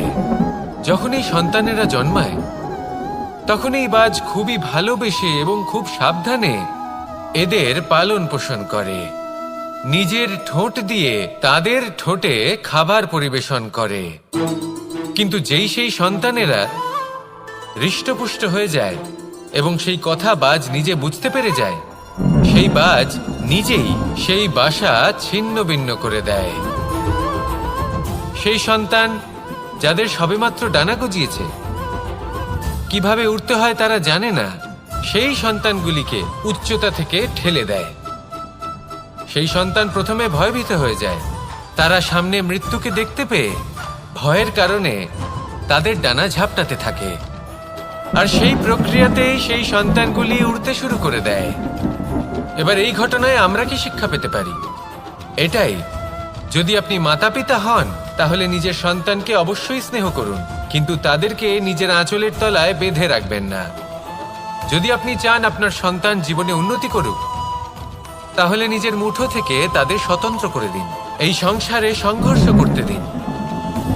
সেই সন্তান নিজেই বুঝতে পারবে যে জন্মের সময় পাওয়া ডানা কি করে ব্যবহার করতে হয়। আর আপনার চোখের সামনে আপনার সন্তান এই আকাশে উড়তে থাকবে। তাহলে আসুন আমার সাথে ভালোবেসে বলুন, রাধা রাধা।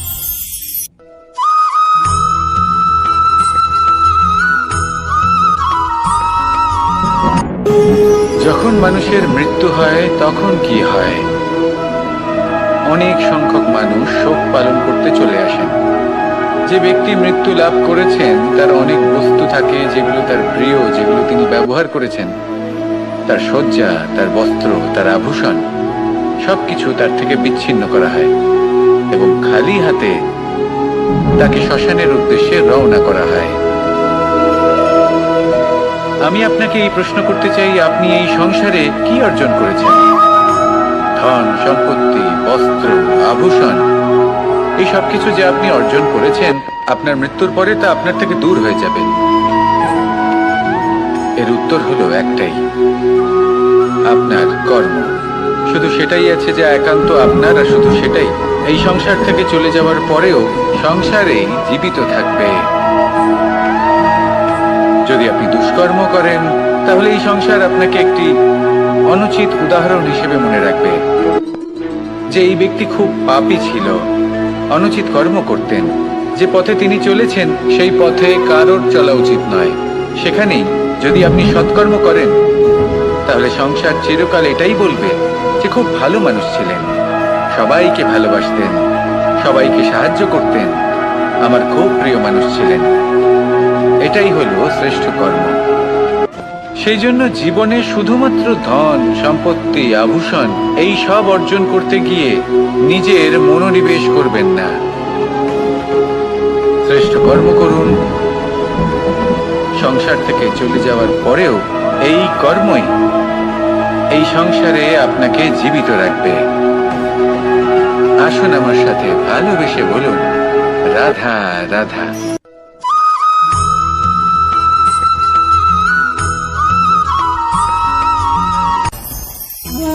ভোজন। এবার ভোজন সংগ্রহ করার জন্য মানুষ কি না করেন, সব সময় চেষ্টা করতে থাকেন। ফসল উৎপাদনের জন্য অনেক পরিশ্রম করতে থাকেন, কিন্তু অনেক সময় অনেক পরিশ্রম করার পরেও ফসল ভালো উৎপাদন হয় না। এর কারণ কি? কারণ হলো এটাই যে আপনি পরিশ্রম হয়তো অনেক করেছেন, কিন্তু আপনার নজর তো সেই বীজের দিকে ছিলই না যা আপনি রোপণ করেছেন। সেই জন্য সব সময় কোনো বীজ রোপণ করার আগে তাকে পরখ করে দেখুন, তা অত্যন্ত আবশ্যক। আর সেইভাবেই যখনই কোনো কর্মের প্রশ্ন আসে তাহলে সেখানে শুধুমাত্র পরিশ্রম যথেষ্ট নয়, সেই কাজের প্রতি আপনার কর্তব্য কি, আপনার উদ্দেশ্য কি, সেটা জানা হলো অত্যন্ত গুরুত্বপূর্ণ। তাই কর্ম করুন, কিন্তু সেই কর্মের প্রতি আপনার যা উদ্দেশ্য তার মাহাত্ম্য বুঝতে চেষ্টা করুন। তাহলে আসুন আমার সাথে ভালোবেসে বলুন, রাধা রাধা।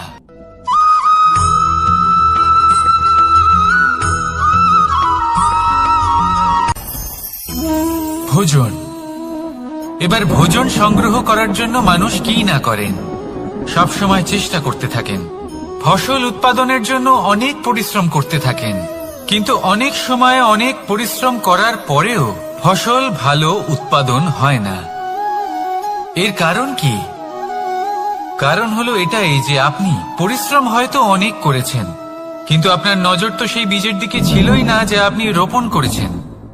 সেই জন্য সব সময় কোনো বীজ রোপণ করার আগে তাকে পরখ করে দেখুন, তা অত্যন্ত আবশ্যক। আর সেইভাবেই যখনই কোনো কর্মের প্রশ্ন আসে, তাহলে সেখানে শুধুমাত্র পরিশ্রম যথেষ্ট নয়। সেই কাজের প্রতি আপনার কর্তব্য কি, আপনার উদ্দেশ্য কি, সেটা জানা হলো অত্যন্ত গুরুত্বপূর্ণ। তাই কর্ম করুন, কিন্তু সেই কর্মের প্রতি আপনার যা উদ্দেশ্য তার মাহাত্ম্য বুঝতে চেষ্টা করুন। তাহলে আসুন আমার সাথে ভালোবেসে বলুন, রাধা রাধা।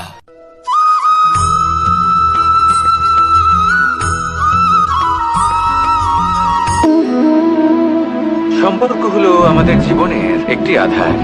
কিছু সম্পর্ক এমন যে আমরা জন্মসূত্রে লাভ করি, যেমন পরিবার, মা, বাবা। কিছু সম্পর্ক আছে যে আমরা জীবনে অর্জন করে থাকি, তা সে প্রেমের হোক, স্নেহের হোক বা বন্ধুত্বের। এই সকল সম্পর্ক লাভ করার বা গড়ে তোলার 5টি ধাপ রয়েছে। প্রথম ধাপ, কোনো ব্যক্তির সাথে আলাপ হওয়া, তার সাথে কথা বলা বা তাকে দেখা। দ্বিতীয় ধাপ, সে ব্যক্তিকে আমাদের ভালো লাগা। তৃতীয় ধাপ, আমাদের এটা চাইতে শুরু করা যে জীবনে এই ব্যক্তি যেন আমাদের বন্ধু হন, আমাদের জীবনে থাকেন, বা আমাদের কাউকে ভালোবেসে ফেলা। আর এটা আমাদের ভাবা বা চাওয়া যে সেই ব্যক্তি যেন আজীবন আমার সাথে থাকেন, আমার জীবনে আমার সাথী হয়ে। চতুর্থ ধাপ, লাভ করা। এবার এই ধাপটি অনেক মানুষের পক্ষেই খুবই সরল হয়, বড়ই সরল ভাবে নিজেদের সঙ্গীকে লাভ করে থাকেন। কিছু মানুষের জন্য এই ধাপ অত্যন্ত কঠিন হয়ে থাকে। অনেক প্রতিকূল পরিস্থিতির উপর জয়লাভ করে তারা সঙ্গীকে লাভ করেন, কিন্তু লাভ অবশ্যই করেন। এরপরে আসে পঞ্চম, অন্তিম এবং সব থেকে গুরুত্বপূর্ণ ধাপ। সেটা হলো সেই সম্পর্ক পালন করা। এটা হলো এমন এক বিষয় যা প্রত্যেক মানুষের শেখা উচিত। যদি ব্যক্তি নিজের জীবনে সম্পর্ক রক্ষা করতে শিখে যান, তবে প্রত্যেক সম্পর্ক তার জীবনকে স্বর্গ করে তুলবে। আসুন আর আমার সাথে ভালোবেসে বলুন, রাধা রাধা।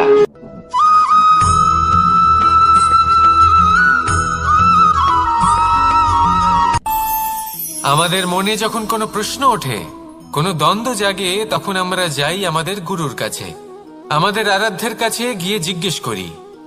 এইভাবেই একদিন আমি পৌঁছলাম আমার আরাধ্যের কাছে, আমার মহাদেবের কাছে, আর ওনাকে প্রশ্ন করলাম যে মহাদেব, জীবনে আনন্দ পাওয়ার, উৎসব পালনের, প্রেম ভাগ করে নেবার, জীবনকে উপভোগ করে নেওয়ার সর্বশ্রেষ্ঠ সময় কোনটা? মহাদেব হাসলেন আর উনি বললেন, জীবনে উৎসব পালনের সব থেকে শ্রেষ্ঠ দিন হল মৃত্যুর ঠিক আগের দিনটা। প্রেম ভাগ করে নেওয়ার সব থেকে শ্রেষ্ঠ মুহূর্ত হল মৃত্যুর ঠিক আগের মুহূর্ত। জীবনকে উপভোগ করে নেওয়ার সর্বশ্রেষ্ঠ প্রহর হল মৃত্যুর 1 প্রহর পূর্বে। তখন আমি চমকে গেলাম। আমি বললাম, কিন্তু মহাদেব, মৃত্যু তো অনিশ্চিত, আমরা জানিও না কবে আমাদের মৃত্যু হবে। মহাদেব আবার হাসলেন। উনি বললেন যে যদি আমরা এভাবে জীবন কাটাই যে আমরা জীবনের প্রত্যেক দিন, প্রত্যেক মুহূর্ত, প্রত্যেক প্রহর শেষ বলে মনে করি, তাহলে আমাদের সমস্ত জীবন আনন্দের সাথেই অতিবাহিত হবে। কি বলেন?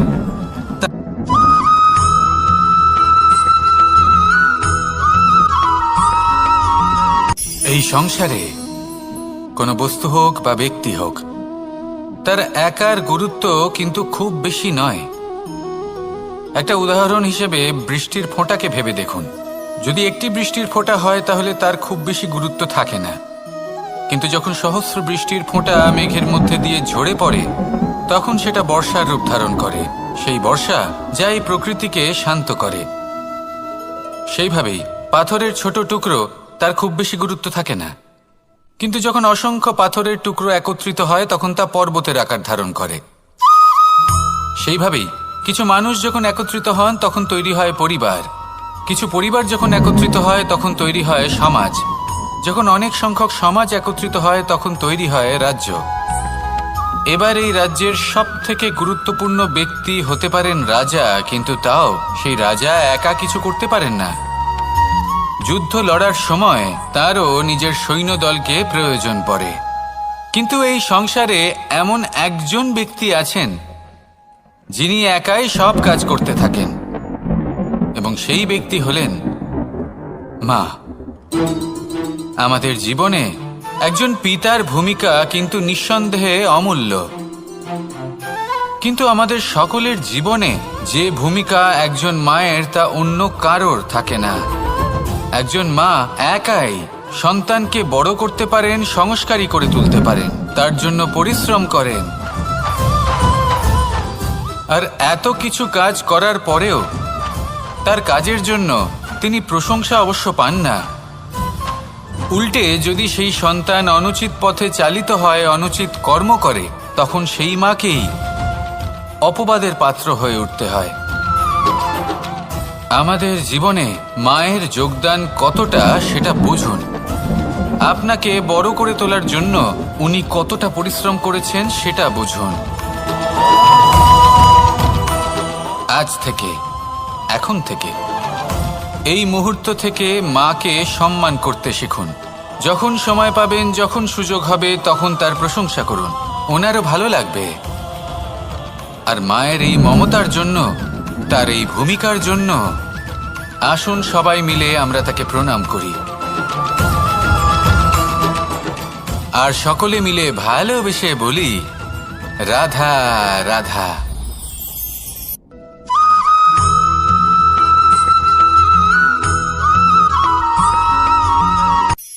এই সংসারে সাফল্য লাভ করার জন্য জ্ঞানের প্রয়োজন হয়, পরিশ্রমের প্রয়োজন হয়, দৃঢ় নিষ্ঠার প্রয়োজন হয়, নিরন্তর চেষ্টা করা প্রয়োজনীয়। কিন্তু আরো কিছু আছে যা অত্যন্ত প্রয়োজনীয় এবং গুরুত্বপূর্ণ। তা হলো ভালো বন্ধু। তাদের থাকা অত্যন্ত প্রয়োজনীয়। যদি ভালো বন্ধু থাকে তাহলে সময় এলে তারা ঢাল হয়ে আপনাকে সুরক্ষা করবেন। সময় এলে অস্ত্রের মতো শত্রুকে সংহারও করবেন। যদি তিনি জ্ঞানী হন, তাদের মধ্যে সদ্গুণ থাকে, তাহলে এই সব গুণ আপনার মধ্যেও প্রবেশ করবে। তাহলে সাফল্যের জন্য ভালো বন্ধু পাওয়া অত্যন্ত প্রয়োজনীয়। কিন্তু শুধু বন্ধু কেন, ভালো শত্রুও থাকা প্রয়োজনীয়। এবার আপনি ভাববেন, এ আমি কি বললাম? যদি আপনার জীবনেও ভালো অর্থাৎ শক্তিশালী শত্রু থাকে, তাহলে আপনিও শক্তিশালী হতে থাকবেন। এই শত্রু আপনাকে প্রেরিত করবে আরো বেশি শক্তিশালী হয়ে ওঠার। কখনো কোনো হরিণকে দেখুন, তীব্র গতিতে দৌড়তে থাকে। কেন তীব্র গতিতে দৌড়য়? এই কারণে নয় যে কোথাও তার জন্য মধুর ঘাস অপেক্ষা করে রয়েছে, না। সে এই কারণে তীব্র গতিতে দৌড়য় কারণ সেটা না করলে তার পেছনে একটি সিংহ আছে যে ওকে নিজের ভোজন করে ফেলবে। তাই জীবনে বিপদ, সংকট, এই সবকিছুও হলো অত্যন্ত গুরুত্বপূর্ণ।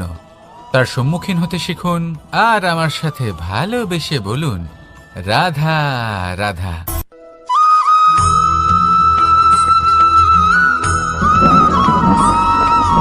কথায় আছে, প্রত্যেক পুত্র তার পিতার প্রতিচ্ছবি হয়, আর সমস্ত প্রতিচ্ছবি চায় যেন সে তার অস্তিত্ব প্রাপ্ত করতে পারে। পুত্র চায় সে যেন তার পিতার মতো হয়, বা কখনো কখনো তার থেকেও শ্রেষ্ঠ হয়। সেটা কোনো অনুচিত ব্যাপার নয়। অনুচিত তখন হয় যখন পুত্র নিজের পিতার মতো হবার স্বপ্ন পূরণ করতে গিয়ে বা তার থেকেও শ্রেষ্ঠ হওয়ার স্বপ্ন পূরণে অনুচিত পথের আশ্রয় নেয়। কারণ তারপরে সে তার পিতার গুণগুলি আত্মসাৎ করতে চায় না। সে শুধুই এটা চায় যে সংসারের চোখে যেন আমি শ্রেষ্ঠ প্রমাণিত হই। এটা অনুচিত। সংসারে এমন অনেক মানুষ আছেন যারা এই কারণে শ্রেষ্ঠ হবার চেষ্টা করেন যাতে তার পরিবারের তার পিতার সম্মান বৃদ্ধি পায়। এমনও মানুষ থাকেন, আর এটাই হলো পার্থক্য উদ্দেশ্যের। মনে রাখবেন, যদি আপনার উদ্দেশ্য শুভ হয় তাহলে পথও শুভ হবে, যদি আপনার উদ্দেশ্য অশুভ হয় তাহলে পথও অশুভ হবে। তাহলে নিজের পিতার মতো হবার চেষ্টা অবশ্যই করুন, তার থেকেও শ্রেষ্ঠ হওয়ার চেষ্টা অবশ্যই করুন, কিন্তু মনে রাখবেন আপনার সংকল্প আর আপনার উদ্দেশ্য এই দুই শুভ হওয়া উচিত।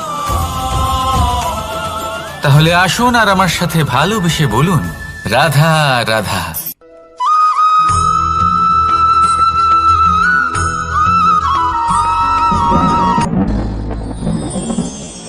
শিশিরের বিন্দু পাতার ওপর পড়ে আর তার গায়ে লেগে থাকে। পাতা তাকে শুষে নিতে পারে না, আর শেষ পর্যন্ত সে ঝরে পড়ে যায়। অন্যদিকে রয়েছে মেঘ এবং চাতক।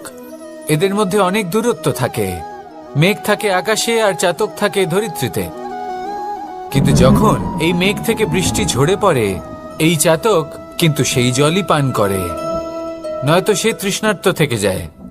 এবার অন্যদিকে দেখলাম শিশির বিন্দু আর পাতার এই সম্পর্ক। এরা খুব কাছাকাছি থাকে, ঘনিষ্ঠও থাকে। অন্যদিকে রয়েছে মেঘ এবং চাতকের সম্পর্ক, যাদের মধ্যে অনেক দূরত্ব থাকা সত্ত্বেও তারা খুব ঘনিষ্ঠ, তাই না? এই সারমর্ম খুব সরল। এই নৈকট্য, এই দূরত্ব, তা আপনার সম্পর্কে প্রভাব কিছুতেই ফেলতে পারে না। এই নৈকট্য, এই দূরত্ব, এইসব হলো শুধুমাত্র মনের ব্যাপার। কখনো আপনি অনুভব করেছেন আপনি কারোর থেকে অনেক অনেক দূরে আছেন, অনেক দূরে আছেন, তাও সেই ব্যক্তির প্রতি আপনি টান অনুভব করেন। সেখানে আপনি কারোর সাথে প্রত্যেক দিন অতিবাহিত করেন, সমস্ত জীবন অতিবাহিত করেন, সব থেকে বেশি সময় তার সাথে অতিবাহিত করেন, তাও তার প্রতি সেই টান অনুভব করেন না। এই সংকেত হলো মনের দূরত্বের। তাহলে মনের এই দূরত্ব দূর করুন আর আমার সাথে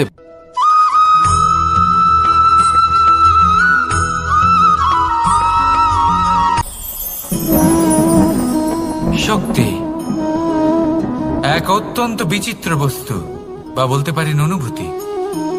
পিতা সবসময় চান যেন তিনি তার শক্তি পুত্রকে। আসুন আপনাকে সহজে বোঝাই। যদি আপনি সুপাত্র হন আর আপনাকে শক্তি দেওয়া হয়, তাহলে আপনি সেই শক্তির গুরুত্ব বুঝবেন, কোথায় সেই শক্তি প্রয়োগ করা উচিত সেটা বুঝবেন। আর এটা যেহেতু অর্জন করা শক্তি হবে, সেই শক্তির অপব্যবহার হবে না। কিন্তু যদি এই আপনি কুপাত্র হন আর যদি আপনাকে এই শক্তি দেওয়া হয়, তাহলে কি হবে? দেখতে গেলে এই শক্তি আপনি দান হিসেবে পেয়েছেন, তাই না আপনি এই শক্তির গুরুত্ব বুঝবেন আর না এর প্রয়োগ আপনি জানবেন। তার অপব্যবহার হওয়া সুনিশ্চিত। তাই যদি আপনি কোনো শক্তি অর্জন করতে চান, তাহলে আগে তার যোগ্য হয়ে উঠুন। পুত্র নয়, পাত্র হয়ে উঠুন। আর আমার সাথে ভালোবেসে বলুন, রাধা রাধা।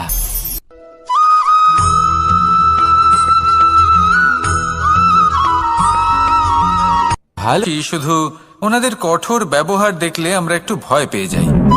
এবার ওনাদের এই কঠোর ব্যবহার আমাদের ভালো না লাগলেও অত্যন্ত আবশ্যক, কারণ মাতার থেকে আমরা যে শক্তি লাভ করি তা যেন নিয়ন্ত্রণ হারিয়ে বিধ্বংসী না হয়ে ওঠে। আমরা যেন কোনো কুপথে না চলে যাই, আমরা কখনো যেন দোষ না করে ফেলি। শুধু সেই জন্য পিতা এবং গুরু একটু কঠোর হয়ে ওঠেন, এবং ওনাদের এই কঠোর আচরণ ভবিষ্যতে গিয়ে আমরা অবশ্যই বুঝতে পারি। জীবনে কিছু বছর আমরা এগিয়ে যাই আর তারপর আমরা বুঝতে পারি যে বাবা এবং গুরু আমাদের যথেষ্ট ভালোবাসতেন, কিন্তু ওনাদের ভালোবাসার বহিঃপ্রকাশ আলাদা। প্রয়োজনীয় হলো এটা দেখার, এটা বোঝার যে শুরু থেকে আমাদের প্রতি ওনাদের আচরণ কেমন ছিল। ওনাদের কঠোর হওয়ার পেছনে ওনাদের ভালোবাসাটা বোঝার চেষ্টা করুন, ওনাদের চিন্তাটা বোঝার চেষ্টা করুন। ওনাদের পথপ্রদর্শনের আড়ালে আপনার ভবিষ্যতের জন্য যে পরিকল্পনা ওনারা করেছেন সেটা বোঝার চেষ্টা করুন। তখন আপনারা বুঝতে পারবেন ওনাদের ভালোবাসাকে। আপনার মনের মধ্যে আপনা থেকেই ওনাদের প্রতি সম্মান জেগে উঠবে।